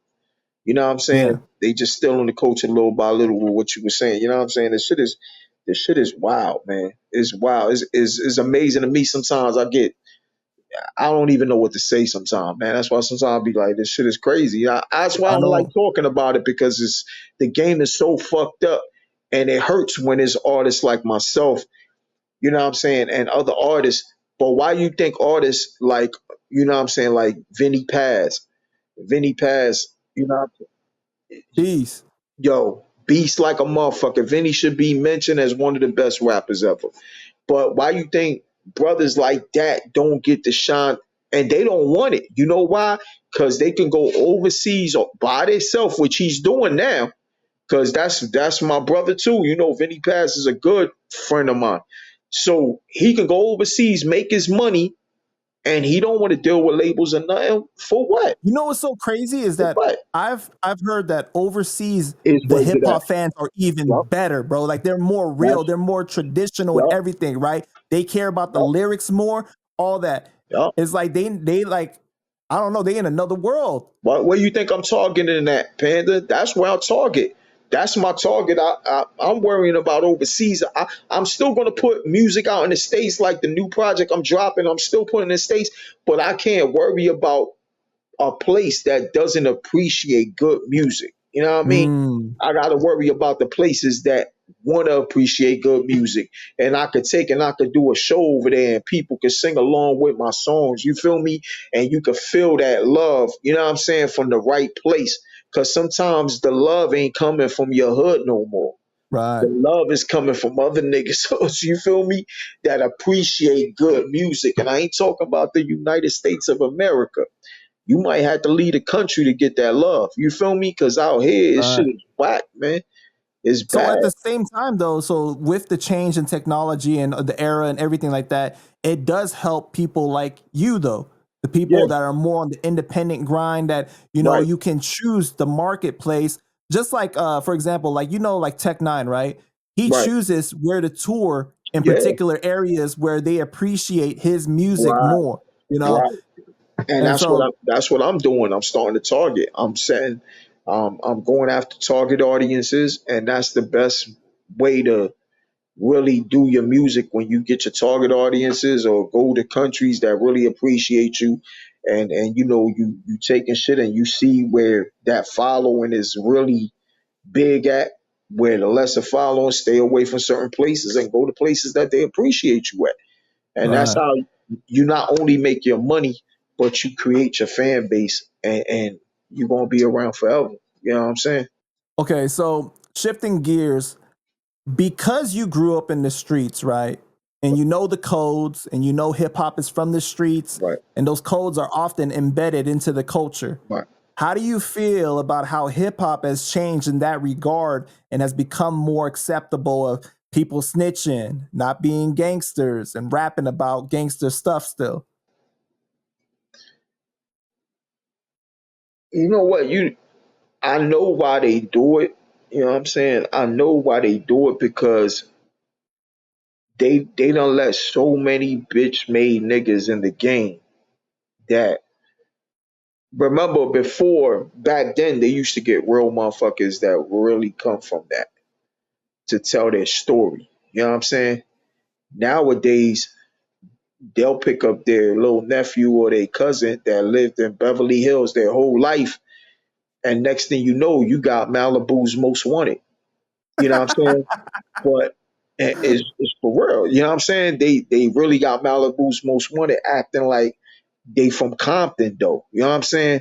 But nobody ever heard about them. You know what I'm saying? And then they create this image around them that they something, and then people eat it up, and next thing you know, that he becomes a real nigga.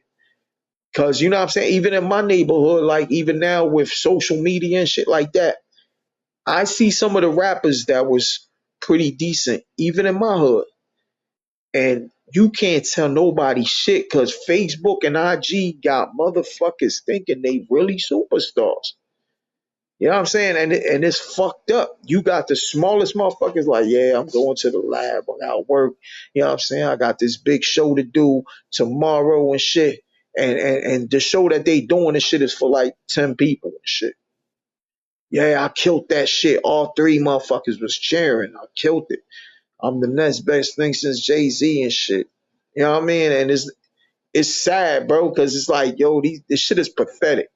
It's pathetic because that's the picture they painted, man. And it's like, there's no respect. To me, there's no respect. So snitching is cool because you know how many motherfuckers is out there snitching. You know what I'm saying? This nigga changed the whole game. Takashi 69, y'all know that. But before Takashi 69, they was already doing that shit, chop. You feel me? There was mad motherfuckers doing that shit, but they ain't want to see it. You feel me? And it's some of the niggas that we really like. That was hip hop artists. Some of the niggas was hip hop artists that was snitching. You feel me? But they was keeping it under wraps. You know what I'm saying? But now it's become a thing that is cool. It's cool to do that shit and come back from it too. Like, shit is crazy. But then you got a motherfucker like me that says some real shit and shit like that, and they don't want to know nothing about. You know what I'm saying? Like, it's crazy, yo. The shit is crazy. I just don't understand it. I think the time that things really changed, and not, you know, he has good music. Don't get me wrong, okay, but was when Rick Ross. Now, I if you I remember, I kind of agree. I kind of agree. I kind of agree. Yeah, I kind of agree though. For real. because you remember when that first came out, right?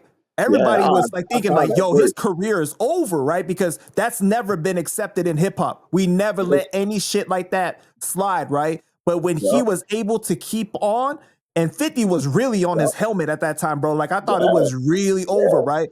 But when he was able to keep on and keep putting stuff out, and people still rocked with him, I'm talking about other rappers still rocked with him. I yeah, was like, yo, like I remember thinking, I was like, yo, this shit done changed. Like something yeah, is real yeah. different now. It's just Yeah. about music. If music is good, that's all we care about. It wasn't anymore like, yo, we keeping it Right. real really mattered. Nah, you got that's a great point, Chop. That's a great point because you can say that, yo, because honestly, and 50 did come at his top, but he wasn't succeeding. Yeah, When he turned around, they damn near put Rick Ross in the same boat as motherfucking Biggie. Remember, they was like, yo, he the closest storyteller to Biggie. I said, get the fuck out of here. yeah. I said, damn, a motherfucking ex motherfucking CEO. Yeah, yeah, that's a good analogy though, because that is true. With him, Ti, you feel me? You could even take it back, Snoop Dogg. You feel me? You could even take it back some. You know what I'm saying? Like, even though I don't think Snoop to that extent, but I heard, you hear the stories with Snoop Dogg. You feel me? But it's crazy, man. This I don't want to say era. I just think I just think it was time for hip hop to get a taste of reality. And if it keep on going like that, man, hip hop it's going to be it's going to be under 60 years of hip hop for real. Well, that's the thing though. It's like it's transforming to something else, right? That I think that Exactly. people Exactly. never had the intention of it becoming in certain ways. And I think that it must be hard for the pioneers to look at it and be like, Yeah. it's great that people are able to make money and provide for their families, but at what cost sometimes? At what Right. cost, right? Right. And Well, so, I mean, that's kind of tough, bro, to look at and see how like being a real motherfucker doesn't really get you far anymore, nah, it right? don't. In It don't. fact, people are so used to seeing fake shit that they get offended when they see the real. Y'all. When you tell the That's true. truth, it's like, That's oh the no, you truth. hating now. You hating Yeah. because you telling the truth, you know? Yeah. Yeah, that's the truth, yo. That's man, you ain't never lie, yo. You ain't never lie, yo. They want to see fake shit. They really It's want to see because you know fake shit. what it is like it's crazy because now people don't care just about the music because of social media. It's about I want to be entertained. Yeah. I want to be entertained. Nobody cares about the truth if the lie is more entertaining, right? No. And so a lot of times people are like, well, I like this person's music, but on social media, they're boring. So I don't really care for this person's music as much, but on social media they're really funny, so that's making me like their music a little bit more. Right. So it's like, Yeah. it's crazy how the thing works now because of that. That's that shit's crazy, man. I know my boy, man, he rest in peace. He used to be like, yo, Lou, he used to tell me all the time, yo, Lou, what you think of motherfucking, bringing it down because people might not, say you good because your shit is too real. So so he was like, yo, I said, what you mean? He was like, yo, you really tell some real life shit. Like you really tell some real life stories. And I wasn't talking about no street shit. Mhm. I was talking about, I did the song called Crackhead. And when people heard it, they was laughing like, Crackhead, what the hell is that? And I was telling a real life story that I got two crackhead brothers and how I saw them struggle with addiction and how I used to be so judgmental, but how can I be judgmental when I was selling it? You feel me? Fine. I'm selling the drugs that's hurting my brothers. You feel me? So I'm telling them to stop doing drugs, but here I am on the other side selling the shit. You feel me? So I would never sell to my family, but still I'm hurting other people's families. You feel me? So, that's was the whole song Crackhead. And, when people started seeing like, damn, this nigga makes songs with substance, you feel me? You know what I'm saying? It was a lot of people like CR, my man that died, CR, that told me that, you feel me? And I always used to think about that. And it was since back in the day, you feel me? And now you look at shit now and it's just true, man. Like real shit, real shit don't stick no more, man. Like you doing some fake shit. These clown niggas could say anything, just ABC rhymes and everything, and that shit is like the dopest shit ever. You know what I mean? And that's just the times we in. You know what I mean, Chop? You It's know just the what's times we in, crazy bro. with you saying that about your brothers, right? Is that when I was interviewing Hocus, he was talking about how his mother was addicted but he was out here selling like later on, right? And I asked him, I was like, did you ever put that together and think about that? And he's like, yeah, but you know what? At that time, you justify things in your mind and you say, well, somebody gonna sell it anyways, you know, and how like you can convince yourself of things. And that's crazy that you said that. Um, Yeah, but man, like I think that the problem is that with social media and our phones, it's dumbed us down so much, even though it's allowed us to have more access to information than ever, right? Because our attention span is reduced to like, oh, if something is longer than 244 characters or whatever, I don't want to read it. yeah, Oh, if something is yeah, longer than 15 exactly. seconds, I don't want to watch it, right? So Yeah, then your aptitude for breaking down lyrics or breaking down substance is like, I don't really want to hear that complicated shit right now. I'm trying to listen to something that makes me feel good, or be at the club, or you know what I mean? Like, it's right. like a lot of people don't want to consume more complicated real life shit like that. Now, there's still a Yeah, lot of us that care yeah, about that, the sure. more meaningful Yeah, stuff, but man, it really has dumbed us down a lot. yeah, yeah. It did. You no matter what, you could say some real live shit. Like right now, I could just tell you a story, and it could be taken like, damn, that shit is a lie, boom, boom, boom, and but like I told you, you know what I mean. Somebody say some shit. I'm, I'm now that we on it, now that we on it. Before I forget, right? Since I mentioned the name CR, all right, this is going a little bit left though, chop. So since I mentioned his name and I said rest in peace, CR, right? CR, he always vented out to me and said, yo, you gonna blow up. I got when I did one of my first joints and I put, the joint, it was when CDs was out and I put, rest in peace CR, you feel me, on the cover, on the back cover. You know what I mean? He would start venting out. And it was like 3 in the morning. Like 3 in the morning, we would go out there hustling and shit like that. And this nigga's like, man, I gotta talk to you. I gotta vent out. So he wouldn't go to a bar because he wasn't a drinker, but he would be like, let's go to 7-Eleven. Because the way he vent out, he go get Slurpees. So the nigga would buy like 5 Slurpees, put them on the table, and start drinking all the Slurpees. And that was like if he was drinking liquor to him. Wow. So so he'll vent out and say some of the realest shit. So one day he did the whole Slurpee shit, drinking Slurpees, and he venting out and shit. We go back to the trap house where we was, doing our dirt at. So he was like, yo, Lou, man, motherfucking Slurpee fucking with my stomach. So I said, nigga, what you gotta take a shit? So he like, I don't know.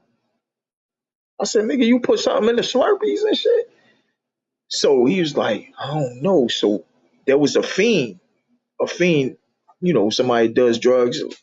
They was laying on a couch, a female fiend, and she had her mouth open, snoring. She was like, and snoring. So he looked at her chop and he said, yo, Lou, he said, yo, he said her mouth, yo, he said her lips is nice. So I said, bro, that's a crack fiend, bro. What the fuck you talking about? He said, nah, but her lips is really nice. I said, my nigga, what the fuck you put in that Slurpee, my nigga?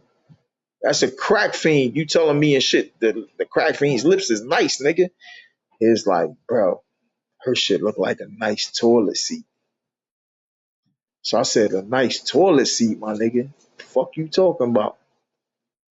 He was like, yo, I think the Slurpee gotta come out, dog. What? so, so he said, yo, the Slurpee gotta come out. This motherfucker dropped his pants, got over top of the sofa.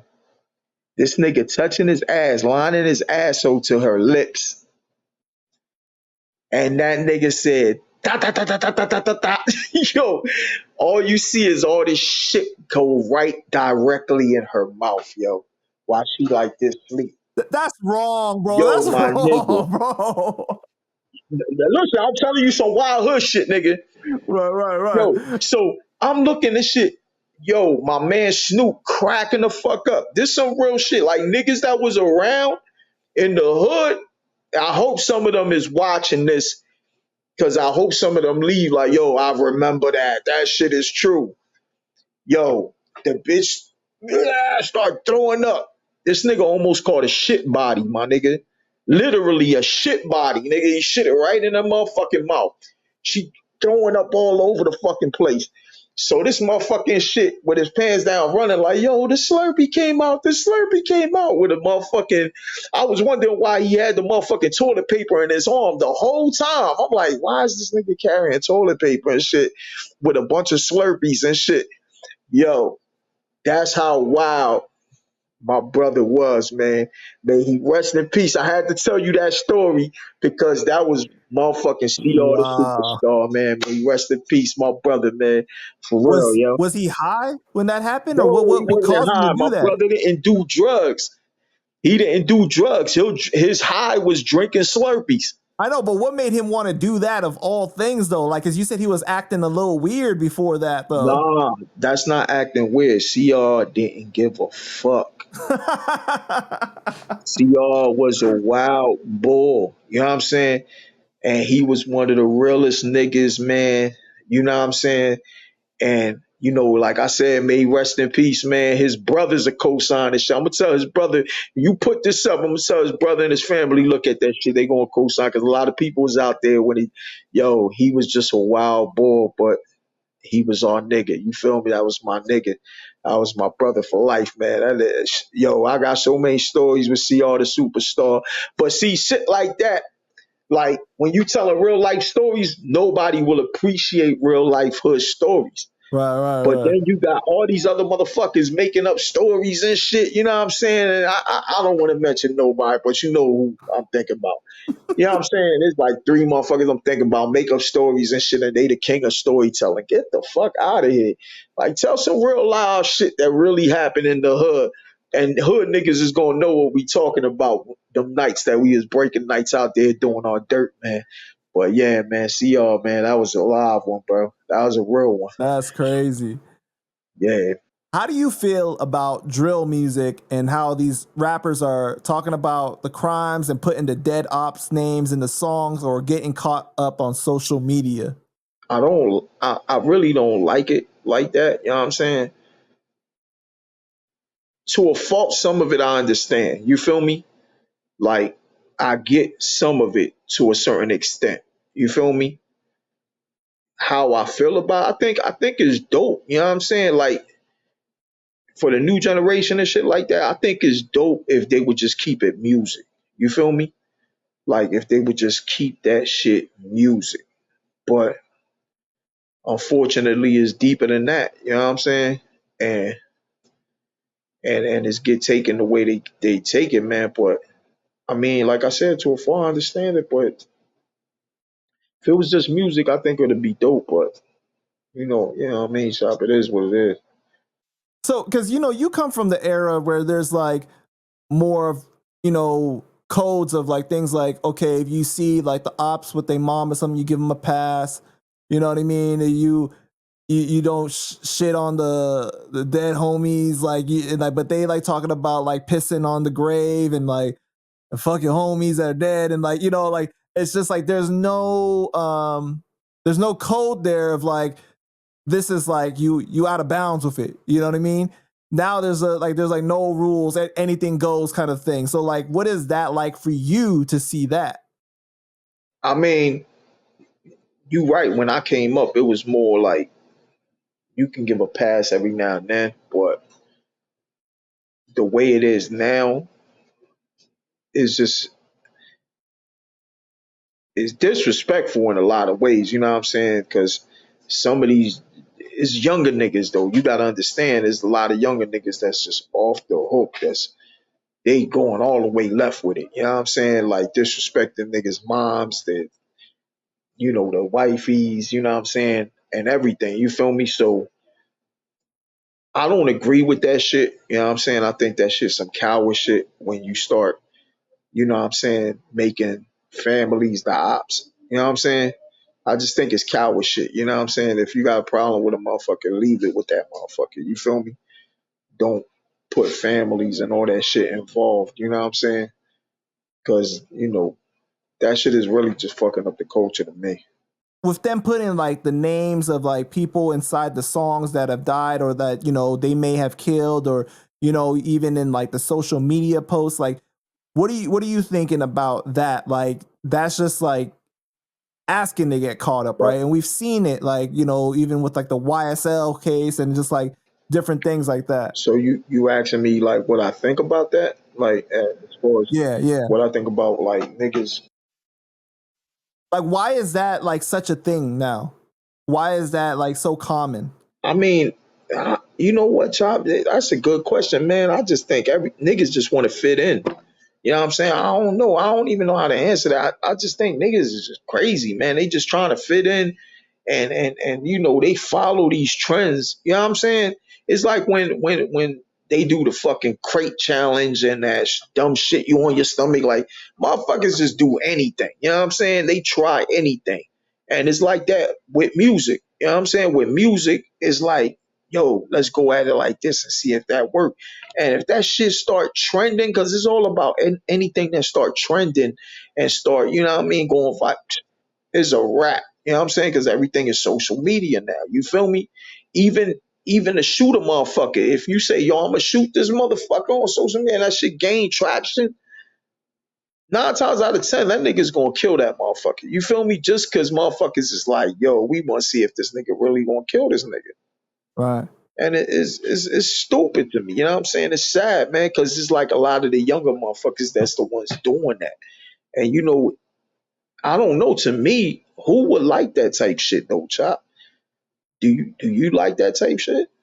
Hell no. But I'll tell you what it is though. I think because attention is the new form of currency, Right, right, right? So right. like a That's lot of true. times people want validation. They want like the likes, they want the comments, they want like, oh, people really fucking with me. You know what I'm saying? Like Yeah, that's what it is. yeah. Because and also it's like just showing off, right? Because you saw like when Takashi was on social media saying that I got 10 racks on this motherfucker's head or whatever. You know what I mean? Like, it's like, that's like where it's like you really just trying to get attention, right? You trying to get somebody like, I don't know, man. It's just like, it's crazy because like you'll see like even people that already got money, that's not enough.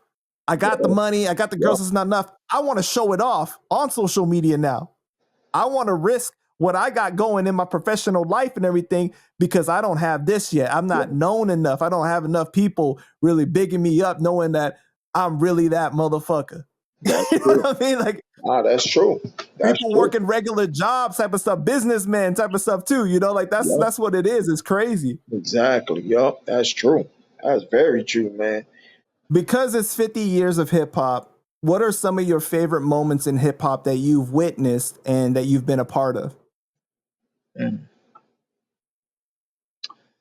Oh man,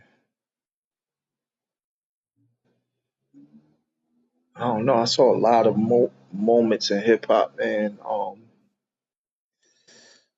I know when I got signed with Slay, you know what I mean. When I signed with Slay, I did so much shit with Slay, man. It was a lot of good moments that I remember in hip hop.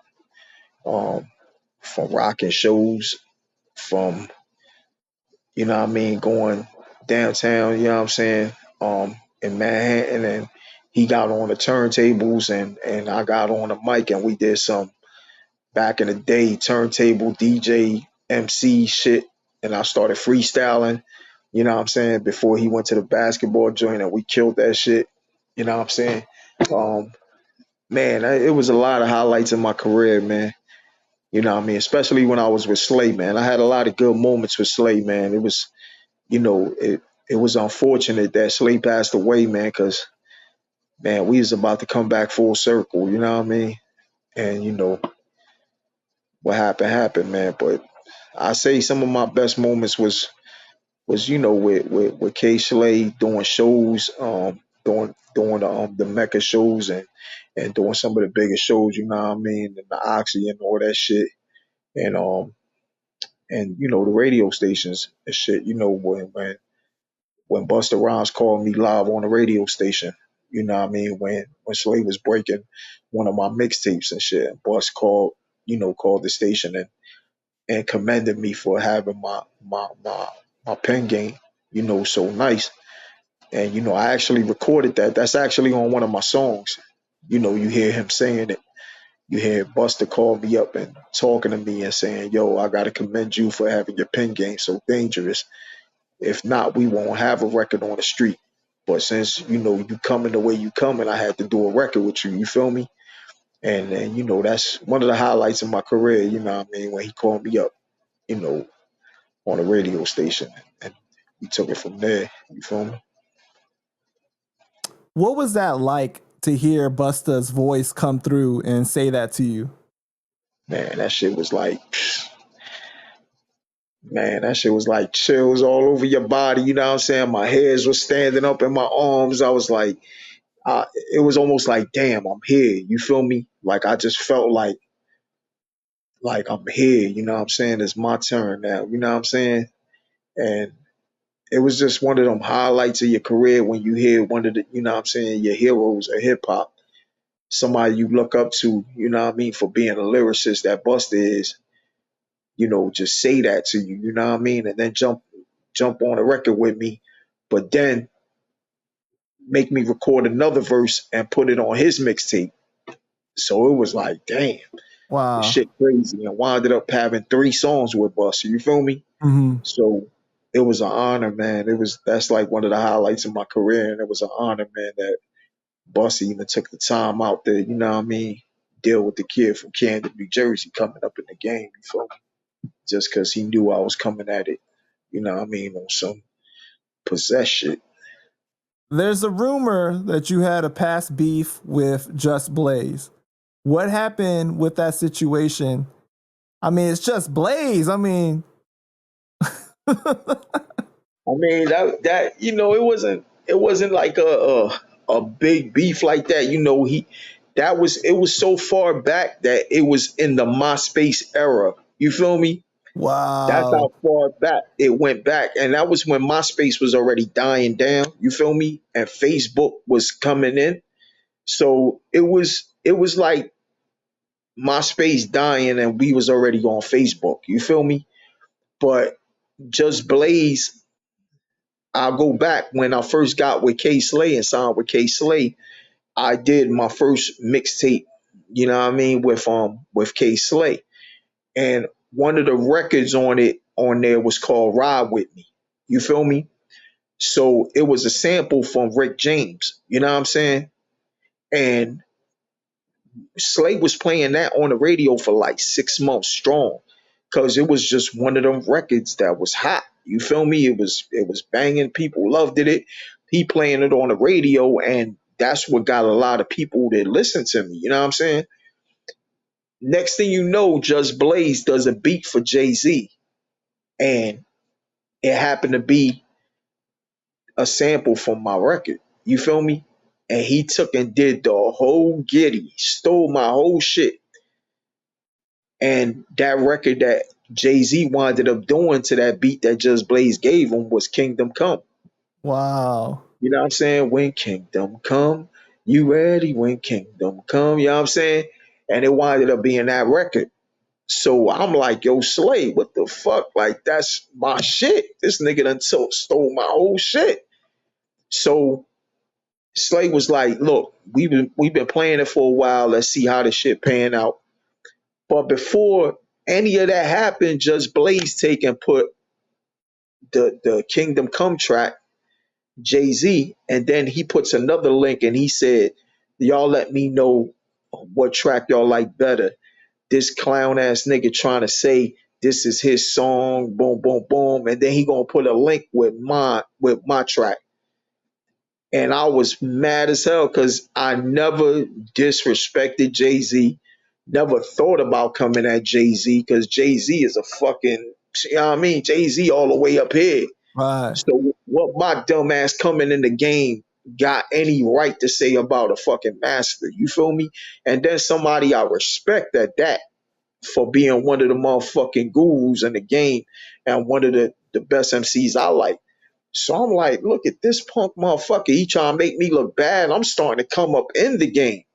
So I never said nothing crazy about Jay Z. I just said that Just Blaze took and got mad, and you done jacked the beat that that my people's made. You feel me? And it was beat makers that made that beat and shit. So that was their beef with them making a track. You know what I'm saying? So that was the whole thing. He took and he bit the style, ran that shit to Jay, and they got rich off that shit. But that's what the industry do. So Slay was like, look, just fall back. I know you had that shit first. We've been playing it on a joint. Cause it wasn't a thing that Jay-Z stole my lyrics or nothing like that. Right, right, right. It just was the beat. You know what I'm saying? The beat, motherfucking Just Blaze recreated the beat and made it to Jay-Z's liking. You feel me? But they kept the sample in there and everything, the Rick James sample and everything. So it was like he took and he literally put it on his MySpace and promoted this shit like if it was a battle between me and Jay. So once again, it was a good look for me because everybody was like, "Who the fuck is this dude?" And they like, "Yo, Jay shit. Jay had this song first. Who the fuck this dude though? The song is dope though, because niggas still liked it, my song." But I got mad at him because I never wanted that shit to get taken the wrong way, which they did, and it was Just Blaze doing that sucker shit, like putting me up. So, long story short, we had at a show that I actually got the video footage of, and we had a show performing, and Saigon was there, Fab was there, and Saigon was performing that day. So Just Blaze was in the building.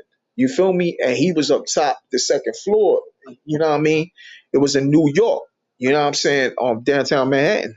So I was next after Saigon. So when I tell you I got the show, I can show you the show. I killed the show so bad that everybody was paying attention. So Just Blaze is looking down, but Just Blaze not even aware that I'm the Spanish dude that you fucking wrote about with that Jay-Z song. Wow. And he's not even recognizing I'm there. So I saw him up top that second floor. I told my brother Scoop, I said, yo, Scoop, now if you see Scoop, Scoop came home from doing 13 years too. But Scoop don't got the most pleasant face. You look at Scoop, you look at it, you gonna be like, damn, that nigga look like he killed 800 motherfuckers. Like, Scoop just got that crazy ass look. And he don't talk. He'll just look at you, smile. If he got beat, he just smile at you and you gonna shit your pants because he don't play. You feel me? So I said, Scoop, get my back. I told two of my other boys, I'ma step to this motherfucker. You didn't want to Go perform the to the song? second floor. Huh? You didn't want to perform the song?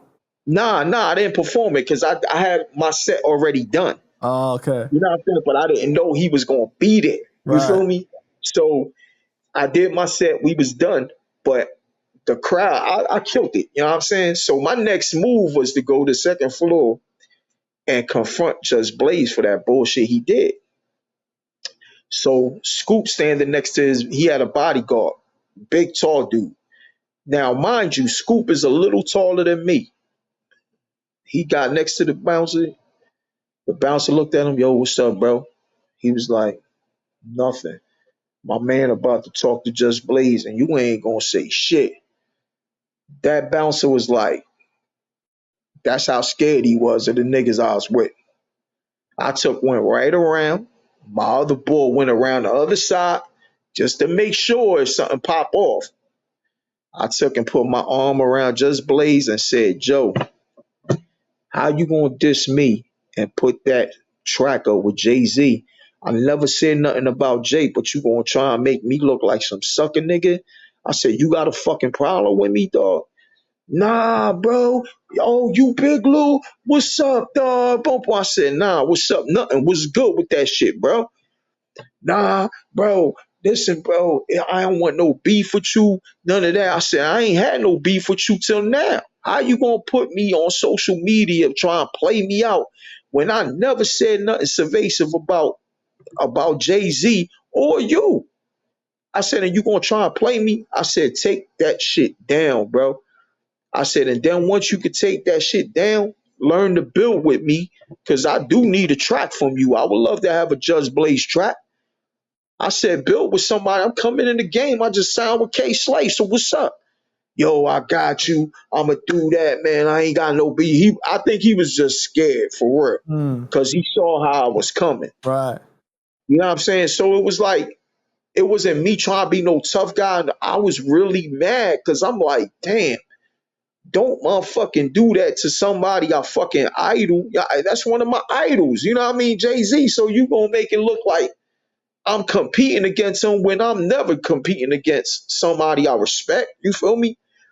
But he took the shit down. He took the shit down, but I ain't never got that track. You know what I'm saying? I ain't never got that track. So I was like, damn, this nigga done changed the numbers and everything. I never heard from the motherfucker again. I wanted to run into him, but Saigon was in the second floor. But Saigon, I don't think he even knew what was going on. You feel me? Because I'm telling you, it was just me, Scoop, and Big Ed, my other boy. And we just went over there, bone rushed the motherfuckers. I said what I had to say to him.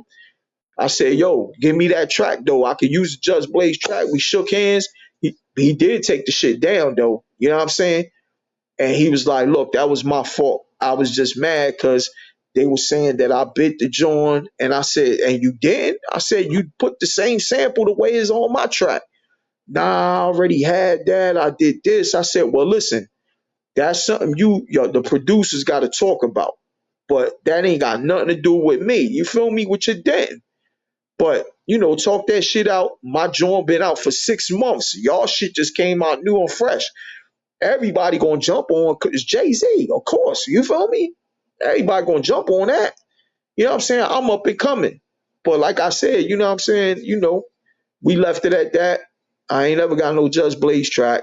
You know what I'm saying? I wish I would have got that. If I'd have got that, I'd have been all right. You feel me? Right. Now I feel like stepping up to him again. Like, nigga, you promised me that shit 12 years. Nah, I'm fucking with you. That's But crazy. nah, but that was like, that was some shit. That was it, man. But I really ain't got nothing with Just Blaze. You know what I'm saying? I talked to him that day.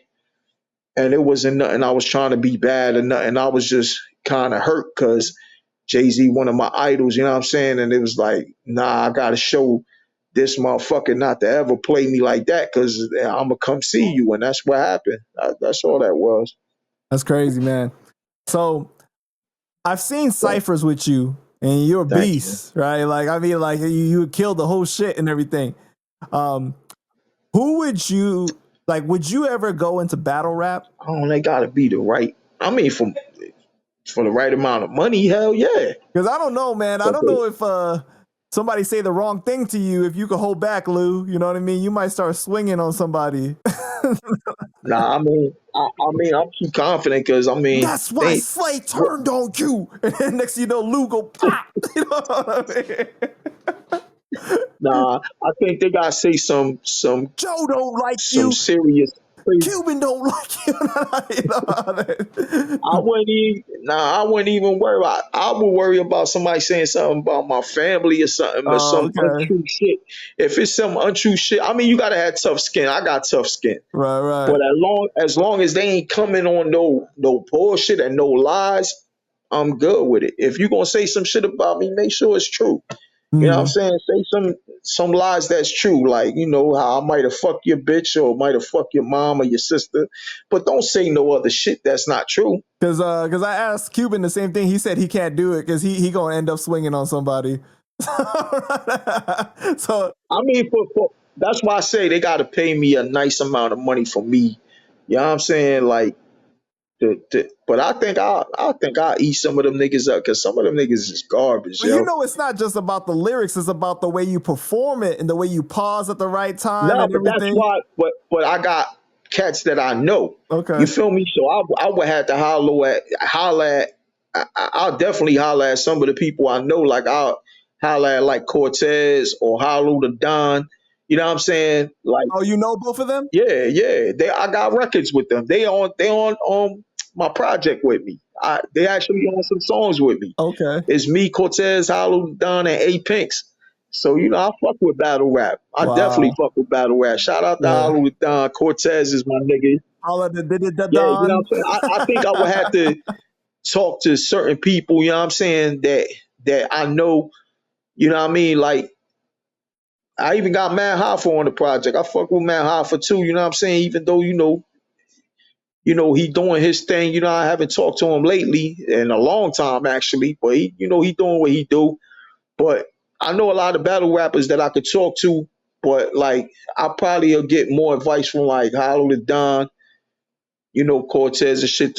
What I mean, for the movements and you know what I'm saying to give me pointers, man. Because I think you need somebody to give you pointers.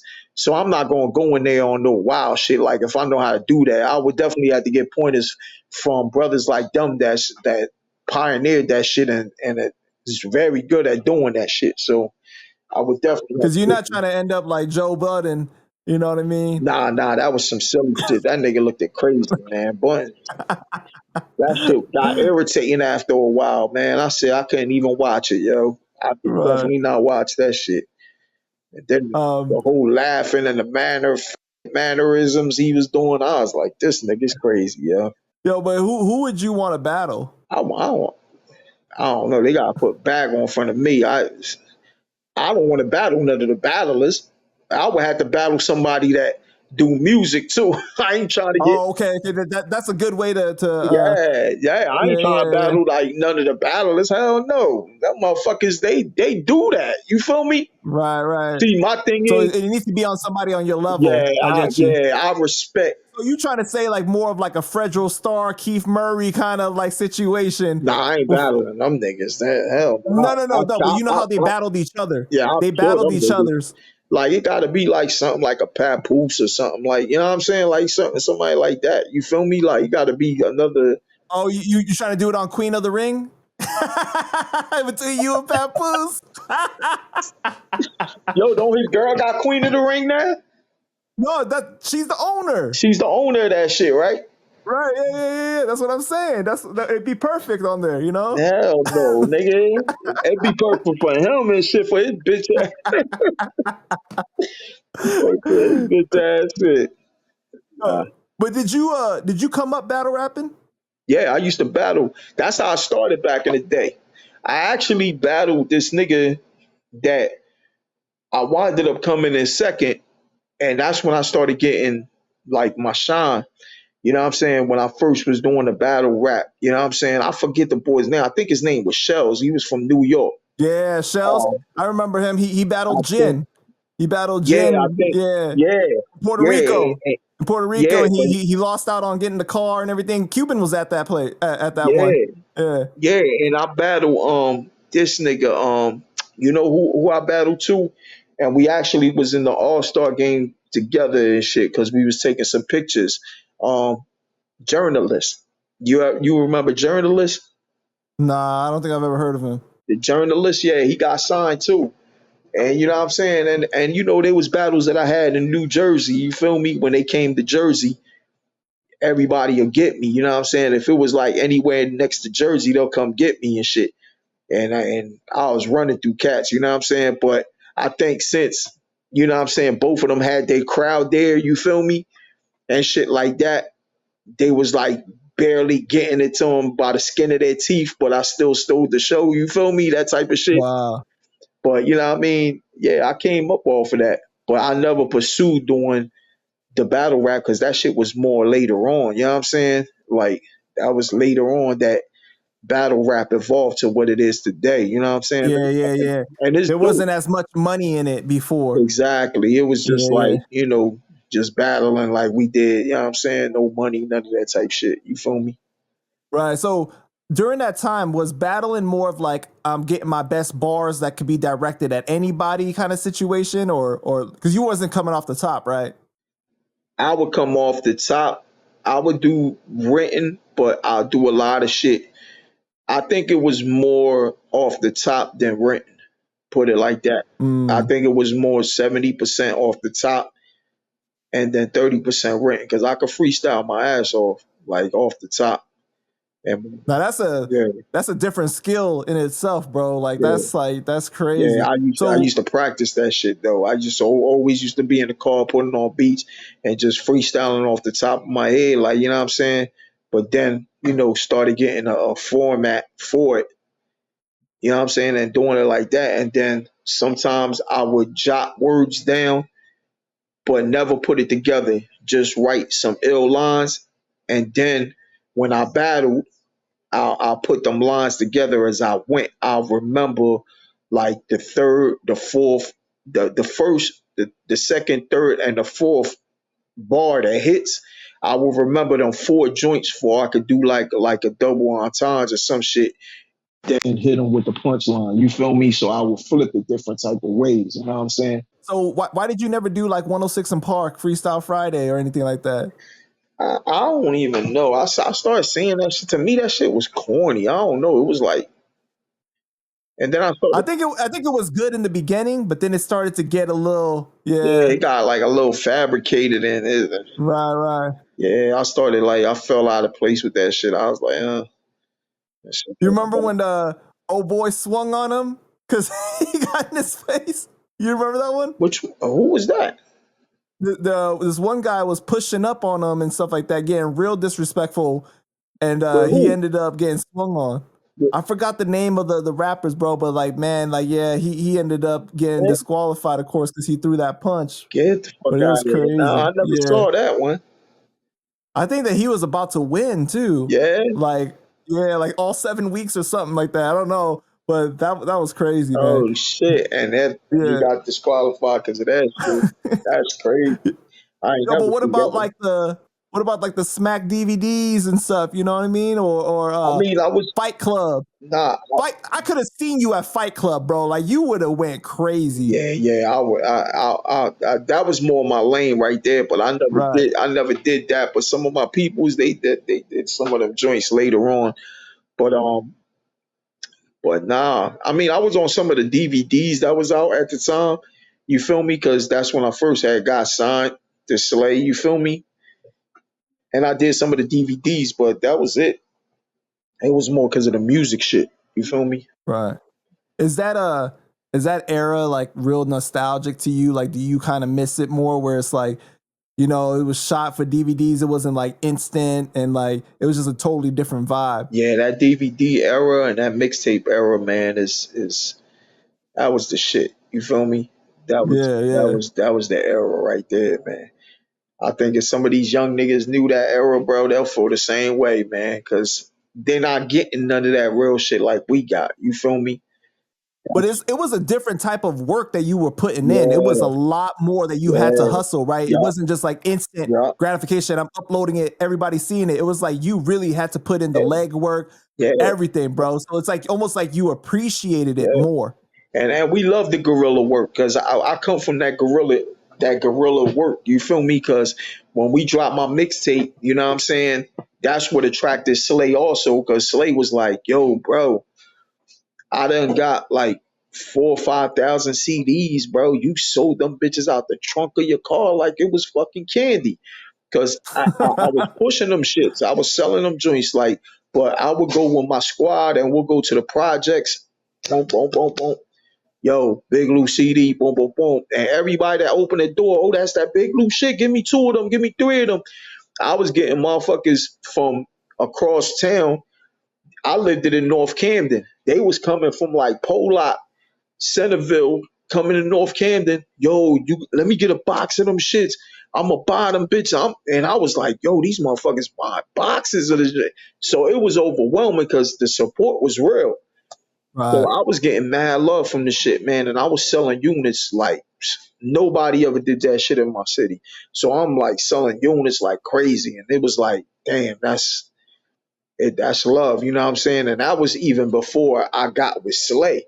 So Yeah, when I yeah. got with Slay, Slay already knew the reputation. But then when I did drop the mixtape with Slay, and we started selling them in Camden and in New York, Slay was like, yo, you sell these units like people really like you. You feel me? And they started hearing my body of work. They really jumped on it, you know what I'm saying? Knew that I was a force to be reckoned with. And that was my drive. That was that guerrilla style shit, man. I liked it going face to face in the hood, taking the work there, showing the motherfuckers that, look, I just don't rap. I'm gonna make you want these shits too, you know what I mean? And I'm gonna hustle them motherfuckers too. I was a blue collar motherfucker my whole life, you know what I mean? So because you brought him up earlier, I gotta ask you, man, what is the reputation of Joe Budden in New Jersey? But we know he's a softy, you feel me? Is he really? Yeah, he a softy. He tried to do all that he got hands, nigga. I mean, yeah, you probably jerk off a lot, but you ain't got no hands fist wise. But you know what I'm saying? You don't like Joe Budden at all?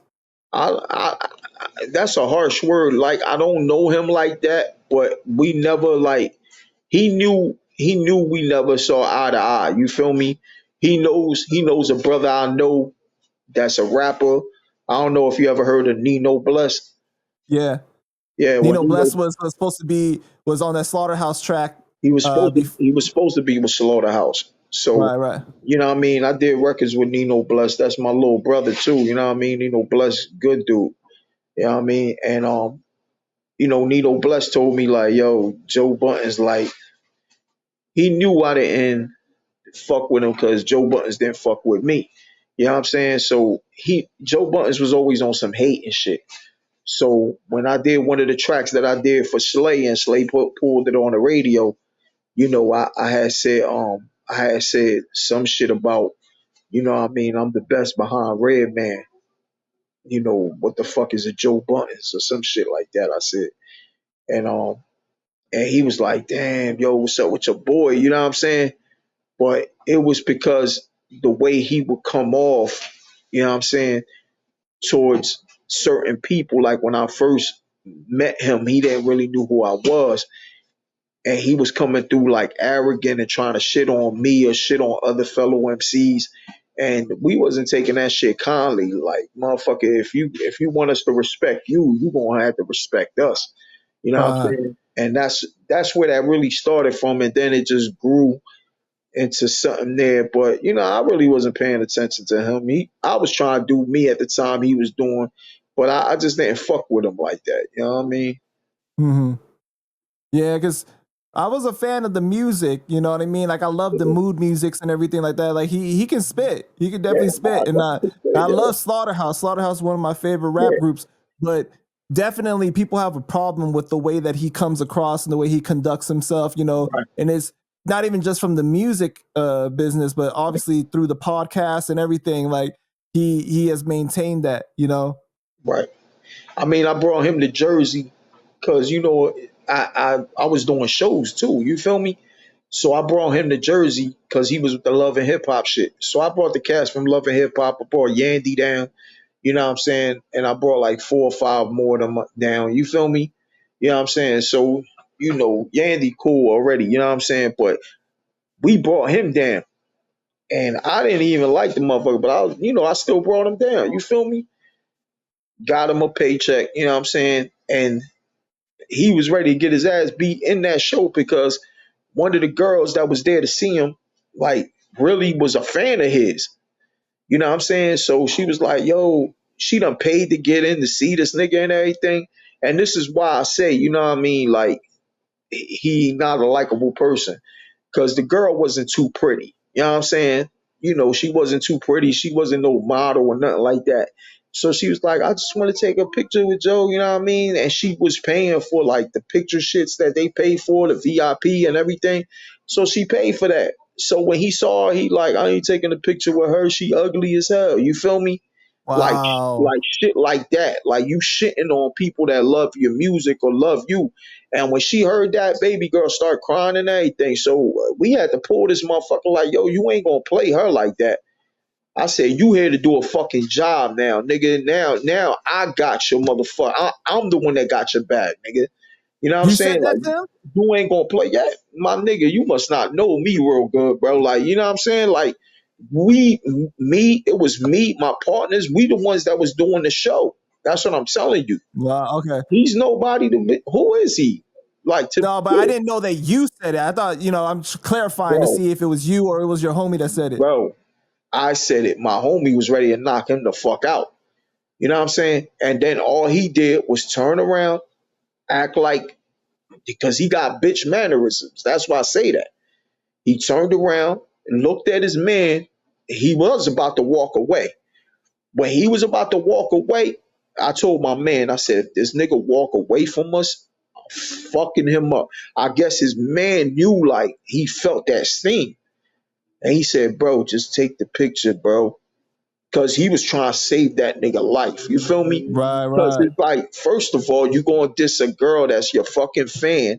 But next, you trying to do it at a function that we throwing for the people. You know what I'm saying? You trying to shit on people. Like, you know what I'm saying? And you're not going to do it on our watch. You know what I'm saying? So he did the righteous thing. He turned around, listened to his man. He took the picture with the girl and kept it moving and acted like it was nothing. Because that's what he does. And we was cool with that. You took the picture though with the girl though. You feel me? You know what I'm saying? And it was like, that's it. Just take the picture with the girl. And you know who could close? You know who could close on the story? I got my wife. My wife went to that show with me. Wow. My wife was at that show with me. You know what I'm saying? Because she wanted to see, Yandy, some of the members from Love and Hip Hop.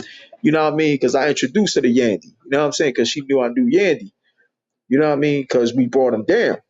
So, my wife went with me and I introduced her to Yandy and shit like that.